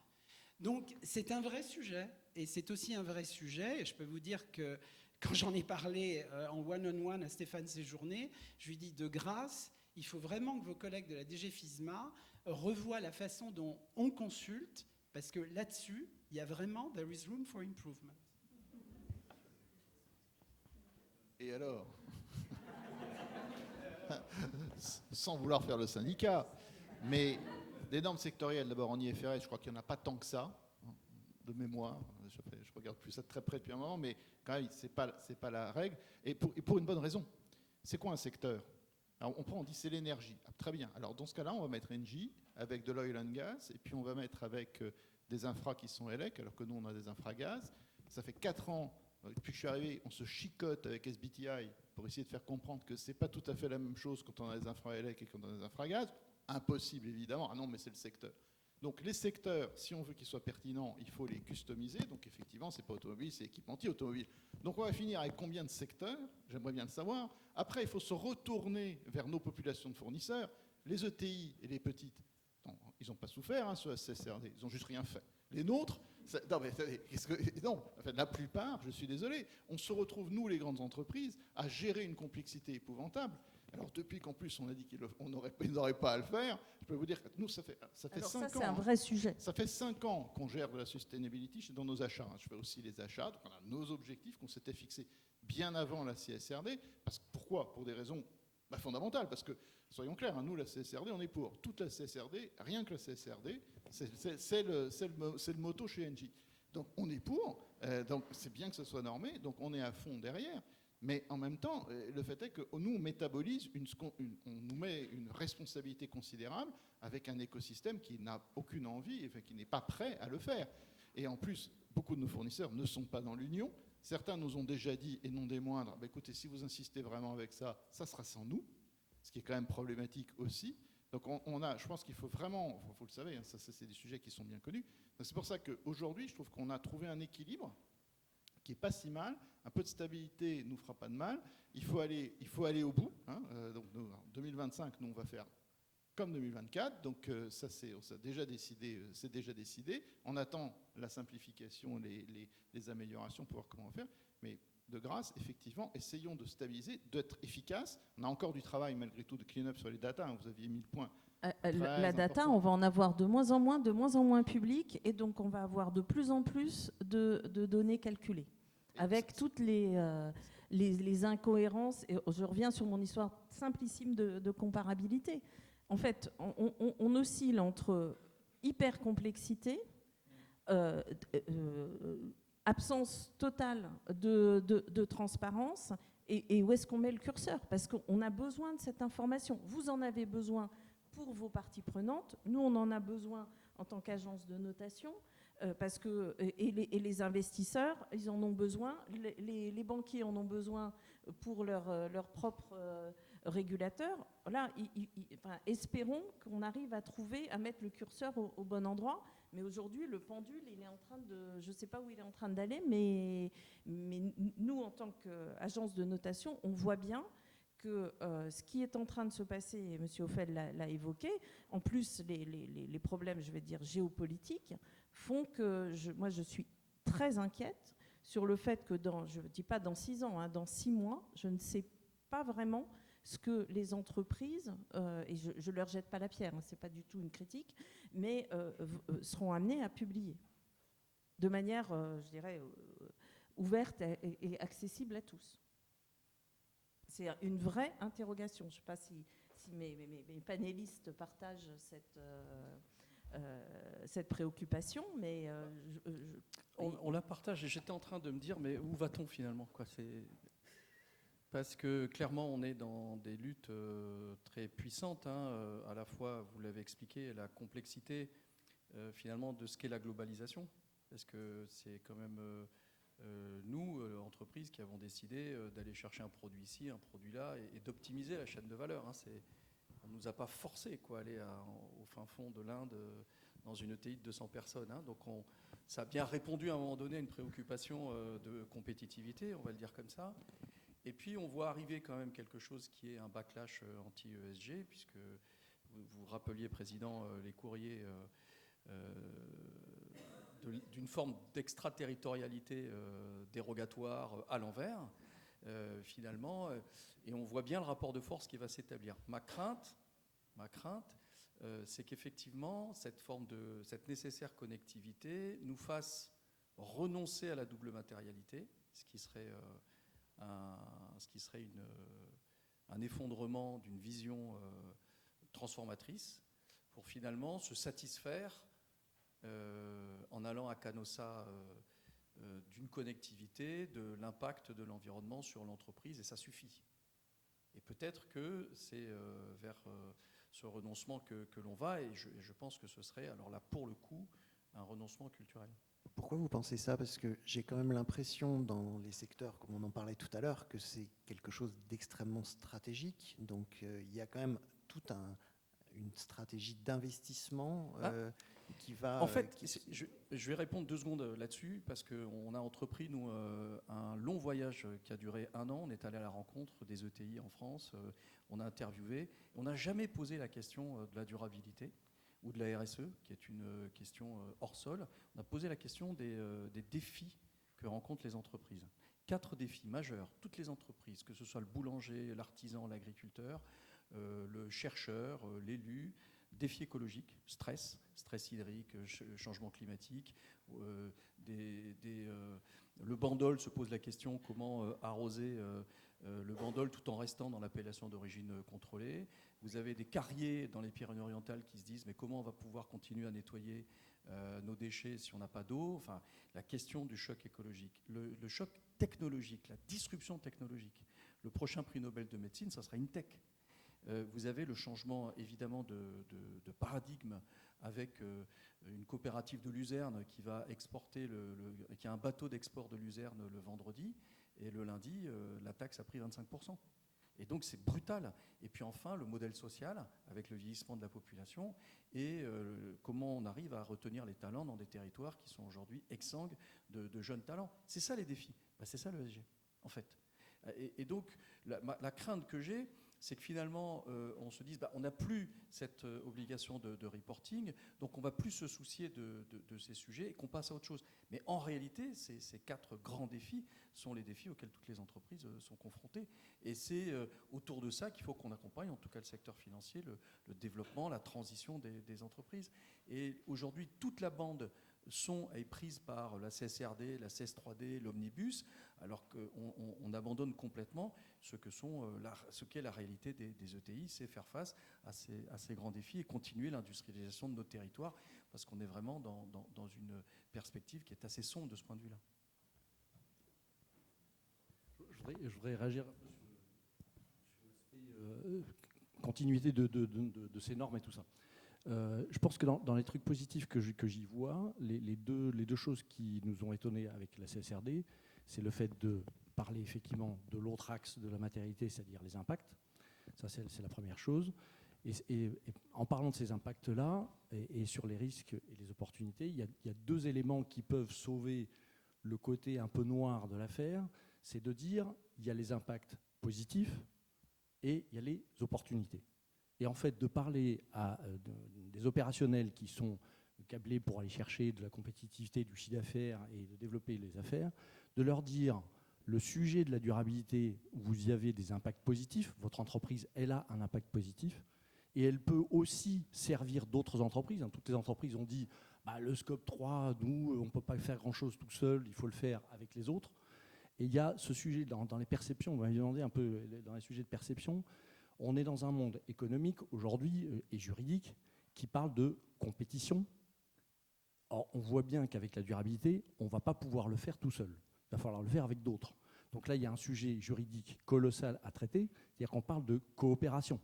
Et coopération entre entreprises, ou parfois même entre pairs, il faut bien faire ce qu'il faut pour le faire correctement.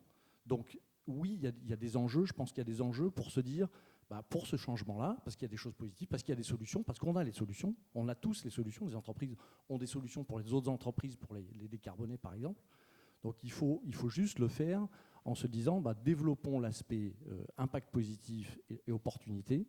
Et pour rejoindre ces histoires de connectivité et de divulgation de choses, c'est évident qu'on ne va pas faire des prévisions de chiffre d'affaires dans un état de durabilité. Ça, c'est sûr et certain. Dans les opportunités, on ne va jamais vous mettre des chiffres.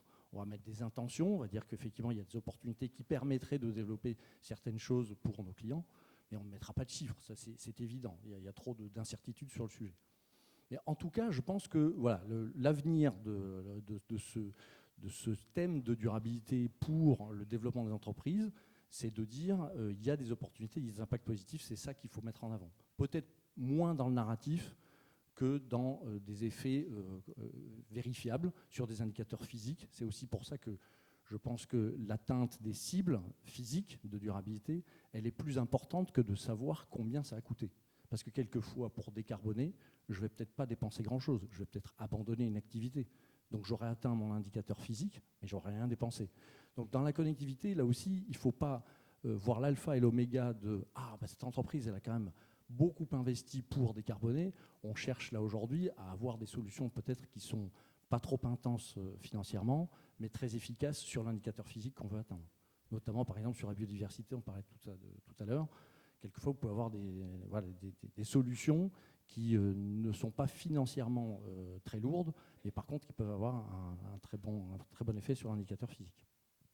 Ce que j'entends dans vos éléments de discussion, là, c'est qu'il y a toute une réflexion sur le chiffrage, parce que c'est un élément dans la décision, mais que ce n'est pas prioritaire, en fait. Donc, j'ai envie de vous poser une question sur le rôle, finalement, de la norme, qu'elle soit SRS ou qu'elle soit financière, dans la façon d'évaluer les incidences des politiques que vous faites à la fois en interne et surtout les attentes ou ce que vous avez envie de communiquer, parce qu'il y a aussi tout un enjeu de confidentialité derrière tout ça. Et finalement, dans l'exercice que vous faites en vous réappropriant ces normes pour en faire un outil de pilotage, qu'est-ce que vous avez besoin ou qu'est-ce que vous avez envie d'extérioriser ou qu'est-ce qu'on vous demande et qui peut poser un problème? Peut-être, je ne sais pas si vous... Monsieur... Allez-y, monsieur Connac, si vous voulez. Je vais peut-être... oui, alors on parle un petit peu de la divulgation, c'est qu'est-ce qu'on attend, qu'est-ce qu'on veut divulguer. Alors déjà, je pense que ça, c'est l'exercice du chef d'entreprise de décider effectivement ce qu'il veut divulguer ou pas. Donc ça, c'est le premier sujet. Et puis quand on parle d'évaluation des effets financiers, vous m'aviez demandé un petit peu de réfléchir à cette notion de frontière entre qu'est-ce qui peut être divulgué, qu'est-ce qui peut ne pas l'être. Bon, je pense que la première chose, c'est que quand un chef d'entreprise identifie des risques, aujourd'hui il le fait dans le DU, il fait état de ces risques. Si ce sont des risques qui sont parfaitement avérés, qui vont avoir un impact sur l'exercice, ça, tout le monde sait comment ça se passe. Et je ne vais pas revenir là-dessus. Sur les risques qui sont probables, très probables, le chef d'entreprise va immédiatement essayer d'avoir une action sur ce risque. Donc on ne va pas passer par l'étape « je divulgue quelque chose qui va inquiéter tout le monde en se disant « mais il a identifié un risque, il n'y a rien qui est prévu dans ses états financiers, qu'est-ce que c'est que cette histoire ?» Donc dans les risques très probables, on va plutôt chercher à intégrer ça dans le plan d'affaires avant même de parler d'une catastrophe. Si par exemple, je prends un exemple, si j'ai un secteur de clientèle qui va disparaître parce qu'il y a une législation qui fait que je vais perdre un certain pourcentage de mes clients, bon, je ne vais pas commencer par divulguer ça. Je vais commencer par savoir comment je vais réagir, quelles sont mes stratégies, quelles sont mes autres orientations pour essayer de compenser. Et ça, c'est des choses qu'on ne va pas divulguer tout de suite, ou peut-être pas. À l'inverse, si je fais des gros efforts pour décarboner un secteur, une flotte, une activité, j'aurais peut-être envie effectivement de faire apparaître là, financièrement l'effort financier qui a été là, ça dépend effectivement de ce que veut faire le chef d'entreprise dans ses objectifs. Peut-être Monsieur Riolacci sur ce sujet-là, parce que j'ai l'impression que dans votre secteur, à la fois c'est extrêmement complexe de faire des anticipations à cause d'abord du fait que l'énergie est un secteur qui est très exposé aux enjeux climatiques, il y a des enjeux géopolitiques, il y a des politiques publiques, tout ça est très mouvant, donc c'est très difficile probablement de faire des anticipations. À la fois, c'est un secteur dans lequel il y a beaucoup de données. Comment est-ce que vous arrivez encore à chiffrer et c'est un secteur dans lequel il y a aussi beaucoup d'investissements. Il y a un certain nombre de groupes qui communiquent sur leur plan d'investissement de façon prospective. Et là, on est vraiment dans des effets financiers futurs. Donc, comment est-ce que vous voyez ces différentes informations ? C'est notre cas, hein. Pour des raisons d'ailleurs évidentes, c'est que, vous l'avez dit, c'est à partir du moment où c'est au cœur de l'activité, c'est normal que les entreprises donnent beaucoup. Et d'ailleurs, on nous demande. Donc je pense qu'il y a un sujet autour des normes sur lequel je voudrais insister. C'est très important d'apprendre à marcher avant de courir. Et sur la partie comptable et financière, il y a des centaines d'années d'efforts qui ont été faits avec des concepts, notamment la partie double, avec le bilan. Non, mais ça a l'air de rien, mais en termes de valorisation, en termes de précision, c'est très important. Et ça, là-dessus, c'est un asset très important sur lequel on peut construire. Quand on bascule dans le monde du reporting environnemental et plus général de l'ESG, on n'a pas du tout les mêmes sécurités. Et nous, on est des entreprises, on donne de la data. Donc je revis le cauchemar. Alors, sur la partie CO2, qui est en théorie la partie la plus aboutie, en vérité, il y a quand même il y a quand même du travail, hein, parce que le CO2, il n'est pas mesuré en sortie. Donc derrière, il y a des ABAC, alors qu'ils sont quand même très soutenus par des mesures physiques, donc on arrive quand même à être de qualité. Encore une fois, ça fait 10 ans qu'Engie fait de la mesure de CO2 de manière bien, peut-être même avant. Donc on a construit, on a beaucoup de mesures, on a déjà beaucoup de choses. La CSRD nous a parlé de franchir un nouveau cap, mais donc c'est difficile. Nature, il faut reconnaître, on s'est retrouvé lapin dans les phares. Hein. Et d'ailleurs, si vous avez noté des progrès importants, signalez-les-moi, parce que nous restons encore sur nature, biodiversité, un tout petit peu perplexe. C'est notre axe de progrès. Hein. C'est vraiment notre axe de progrès, parce qu'on a dit, ben oui, mais c'est quoi la norme ? Donc les gens se regardent, surtout les financiers, parce que nous, c'est les financiers qui le font. Donc si on dit c'est nature, on dit mais c'est quoi ? Je ne sais pas. Oula. Ben alors, donc le débat tourne court. Non, mais c'est vrai, du coup, ça n'a pas été très stressant. Hein. Et donc, effectivement, là, il faut vraiment qu'on travaille ça. Ce que je voudrais, à mon avis, le plus important, et là où les normes doivent nous aider, c'est se concentrer sur ce qui est vraiment important. Et je vous invite aussi à regarder quelle est la demande. D'ailleurs, je ne sais pas combien il y a de portfolio managers dans la salle, mais moi, ma vie consiste à rencontrer beaucoup de portfolio managers, et je ne vous cache pas qu'il n'y a pas beaucoup de questions sur ces terrains-là. Il y a des questions sur notre allocation de capital, il y a des questions, avez-vous des stranded assets ? Ça, il y a des questions. Mais ces questions-là, ils ne les prennent pas par la norme. Vous voyez, ils les prennent autrement. Et ça, si la norme arrive à coller à ça, je suis très optimiste sur la norme. Quand la norme colle aux besoins, à ce moment-là, la norme est très efficace. Le succès des IFRS, il est quand même qu'il avait été préparé pour les consommateurs de comptes. Et donc, ça a quand même été largement, même si ce n'était pas parfait, ça a quand même été largement drivé par ça. D'où le succès. Si les normes environnementales ne sont pas faites pour les vrais consommateurs, mais sont faites pour des intermédiaires des consommateurs, à ce moment-là, ça ne va pas bien se passer. Et effectivement, le backlash, il est en train d'arriver. parce qu'on tire vers un endroit où en fait il n'y a pas de demande.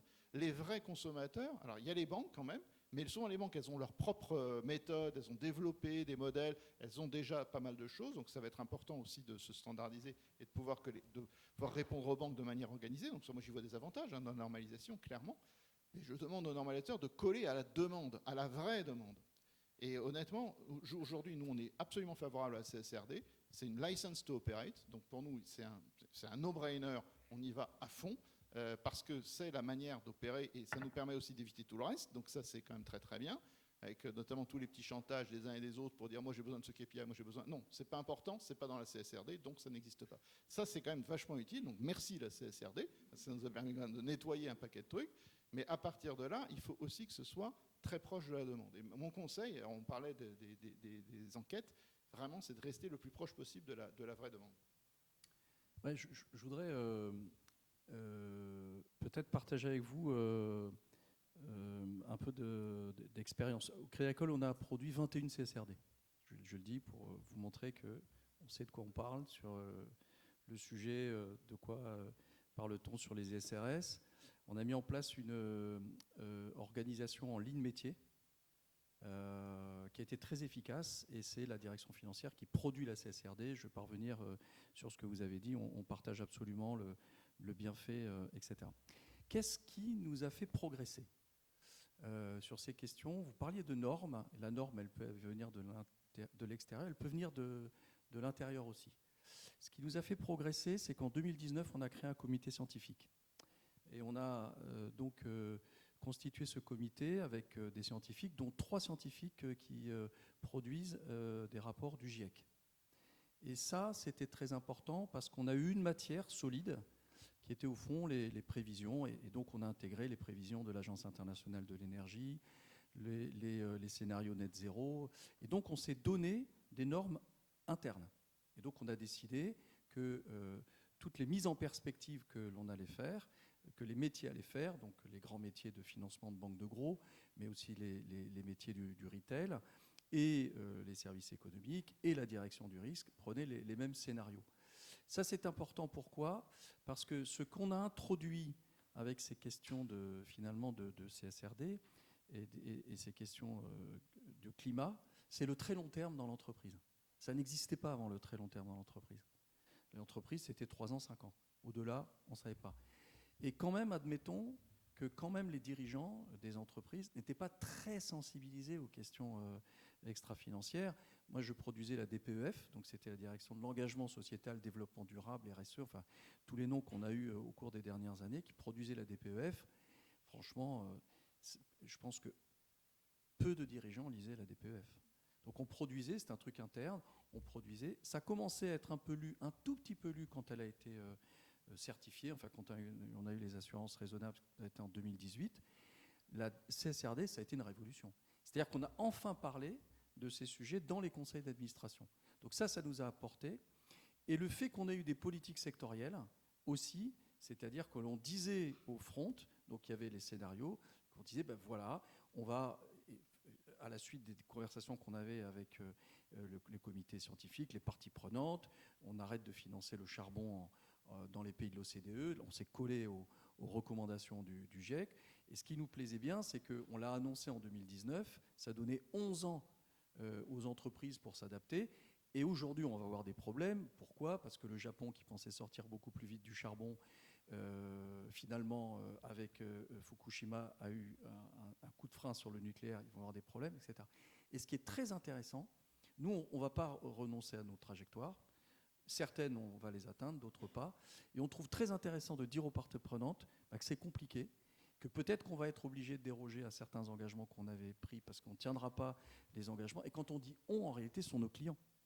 Et donc, nous, on partage les difficultés de nos clients. Et quand on fait le reporting de ce que l'on accompagne, on fait le reporting de nos clients. Quand Engie a des soucis pour sortir du charbon dans un pays qui doit sortir en 2030, c'est notre problème. Et ce qui est très intéressant, on trouve, et je finirai mon propos là, c'est que ça remet énormément de relations courtes avec nos clients, de relations de confiance. Et finalement, ce que vous disiez, je partage complètement cette vision de coopération. Moi, je trouve intéressant que l'on puisse venir devant les marchés en disant cette trajectoire, on ne l'atteint pas, parce que nos clients, avec toute la bonne volonté qu'ils ont, et on peut en témoigner, parce qu'on est leur partenaire, mais avoir des difficultés. Et par exemple, en ce moment, on est en train de se dire que nos clients, pour sortir du charbon, cèdent des actifs charbon. Mais quand on cède un actif charbon, ça ne fait rien de plus. On transfère l'actif dans le portefeuille d'une banque australienne. Mais au fond, voilà. Eh ben, peut-être qu'il faut réfléchir à accompagner nos clients dans le décommissionnement réel des actifs charbon. Et ça prend un peu plus de temps. Et là, on est vraiment dans le travail autour d'une économie régénérative. Je souscris à une chose qui est importante que vous avez dite en citant votre comité scientifique. Nous-mêmes, on a beaucoup appris, plus modestement, on n'a pas la puissance de feu d'un crédit agricole, mais à travers le dialogue des parties prenantes, d'avoir des idées comme pousser plus loin, par exemple, des exemples de circularité, si je reprends mon laïus sur cette thématique-là. Mais je souscris tout autant à ce que vient de dire mon voisin d'Engie, parce que pour moi, j'ai exactement la même réflexion. Et c'est très frais, avec Cédric, je le partageais avant le début du colloque. Je suis frais d'une série de visios avec le trésorier du groupe, et même sur d'autres sujets, c'est-à-dire même quand on est en train de se préparer sur des dettes avec la BEI, on a souscrit, on était le premier équipementier européen à faire un SLB sur les green bonds, etc. Beaucoup de ces normes ne correspondent pas aux interrogations qu'on a. Et hier, moi, j'étais estomaqué. Je reviens, comme peut-être certains d'entre vous, pour nous, c'était la première édition de la Climate Week à New York il y a un peu moins d'un mois. Il y a des vraies critiques sur la façon dont justement ces normes sont portées. Et les portfolio managers, exactement comme vous dites, ne vous posent pas les questions sur lesquelles on a travaillé. Et là, il y a un vrai sujet, parce que quand on est dans toutes ces visios, dans ces one-on-one, quand on fait les roadshows ESG, j'ai des questions. En fait, le CFO et le CEO me disent « on t'emmène parce que tu es une sorte d'encyclopédie vivante, on n'arrive pas à préparer à l'avance les questions sur lesquelles ça va tomber. » Et ça, c'est quand même pas très vertueux. Et je reprends ce que vous dites, vous.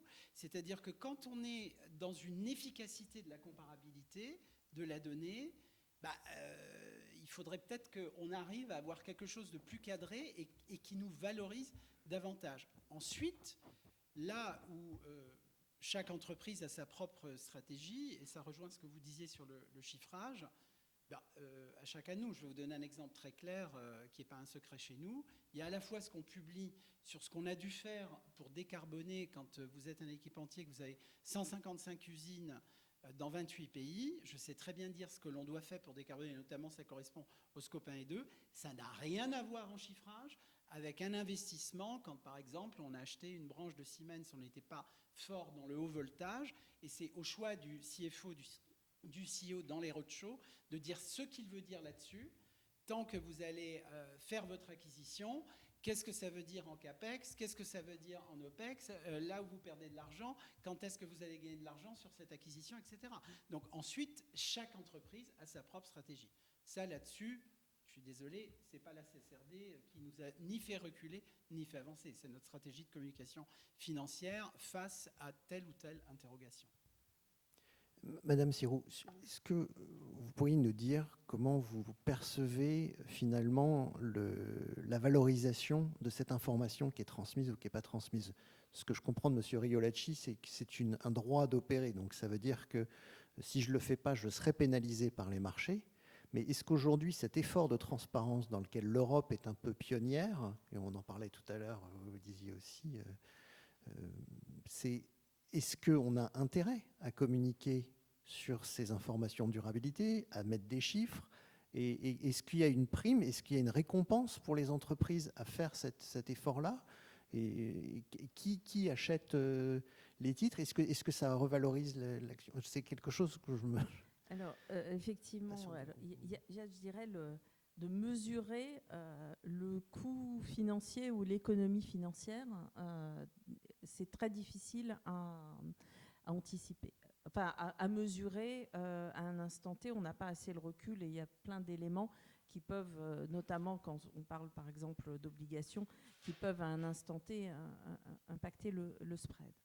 En revanche, il y a une chose qui est certaine, c'est qu'il y a un certain nombre d'investisseurs qui sont friands de certains types de dettes et que je pense que tout directeur financier qui se respecte va mettre en avant la stratégie de l'entreprise et permettre finalement d'ouvrir à des investisseurs, un pool d'investisseurs plus large. Et je pense que ça reste vrai et ça va le rester.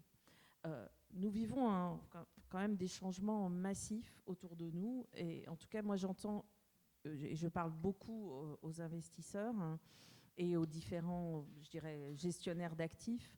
Il y a un message qui ressort, c'est que en tous les cas en Europe, les investisseurs institutionnels et même les fonds de private equity, les fonds de private debt, parce que leurs LPs leur demandent d'être engagés là-dessus, il n'y a pas de retour en arrière.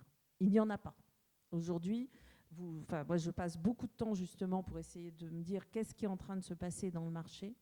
Et là-dessus, le premier point, c'est en Europe, ça va rester. Alors, ce sera peut-être pas CSRD, ce sera CSRD Light, ou ça prendra des formes différentes, SFDR, revue. Enfin, même nous qui sommes au cœur du dispositif, on a du mal à suivre. Je ne vous cache pas, ça devient un peu compliqué.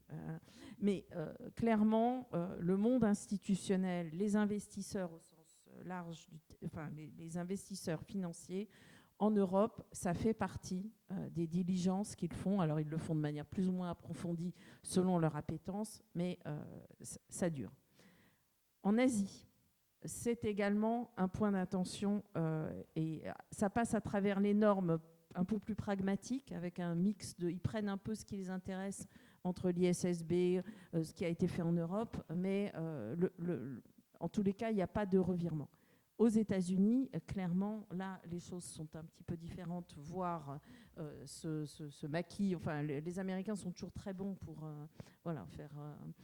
faire les choses sans les faire ou ne pas les faire tout en les faisant. Enfin, je ne sais pas dans quel sens il faut le faire, faut le dire, mais en tout cas, en Europe, je pense qu'aucune entreprise ne peut penser qu'on va revenir complètement en arrière et que ces éléments-là ne font pas partie de la prise de décision plus ou moins étendue et exhaustive, je dirais, dans le choix d'investir dans une entreprise X ou Y. Donc là-dessus, il y a vraiment... alors ça prendra peut-être des formes d'interrogation qui sont variables, mais il n'y a absolument pas de retour en arrière. Et je dirais d'autant plus le monde des investisseurs français qui est quand même qui est très profond et qui est très engagé et probablement beaucoup plus et qui est beaucoup plus mature. Récemment, je parlais à une banque, un asset manager d'un groupe bancaire espagnol. Et qui me disait, bon, en fait, je suis quand même obligée de faire tout ce reporting ESG, etc. Pourquoi ? Parce que mes donneurs d'ordre, en fait, eux, ils en ont besoin, ils sont français. Donc, il y a aussi une communauté d'investisseurs en France qui est assez avancée et engagée. Et je pense qu'en tous les cas, il faut en tenir compte et qu'aucune entreprise peut vraiment, enfin, d'une certaine taille, en tout cas, qui a accès au marché financier, peut vraiment se passer de travailler et de continuer à avoir une vision de long terme sur sa transparence en matière de durabilité. Et puis, comme l'a dit Eric, les banques sont sous une telle pression de la part des régulateurs bancaires que ça viendra d'une partie ou d'une autre, mais en tout cas, c'est là pour durer, pour le coup, puisqu'on parle de durabilité de long terme. Vous nous rassurez. Parfait, merci beaucoup. Je vous remercie beaucoup pour cet échange vif, précieux de l'intérieur. Je ne sais pas si on a quelques questions dans l'assistance. Je ne voudrais pas abuser trop de votre temps, on est déjà un petit peu en retard. Si on peut un petit peu laisser place à 2 ou 3 questions.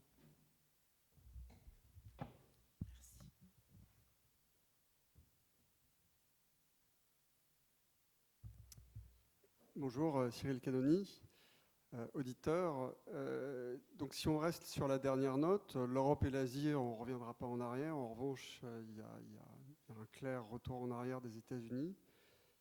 Quel mécanisme, à votre avis, mettre en place pour qu'on ne finance pas ce que eux ne font pas. Il ne faut pas que ça crée des problèmes de compétitivité. Donc, à quel mécanisme il faut réfléchir pour éviter que leur retour en arrière ne nous amène à financer leur propre turpitude? En fait, moi, je pense que les États-Unis, il n'y a pas trop de machines arrière. Hein, ils sont dans business first. Hein. En fait, ISSB, c'est quel est l'impact de l'environnement sur mon business.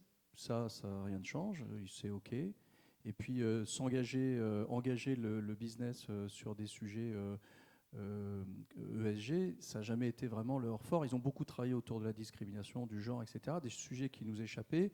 C'est sûr qu'il y a une machine arrière, mais ça, c'est très politique. Je ne pense pas que ça change beaucoup ce que disait Carole, finalement, le fond.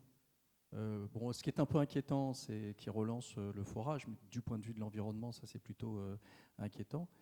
Mais en réalité, globalement, bon, puis après, il faut faire attention, il y a le pouvoir central, fédéral, puis après, il y a les gouverneurs, et donc, il y a quand même des étages de gouvernance qui, aux États-Unis, permettent à certains territoires d'aller dans un sens et dans un autre. Et pour parler des choses qu'on ne dit pas, Texas, par exemple, Texas, hein, vous connaissez l'engagement du Texas anti-ESG, etc. 30% de leur énergie, c'est de l'éolien. Hein.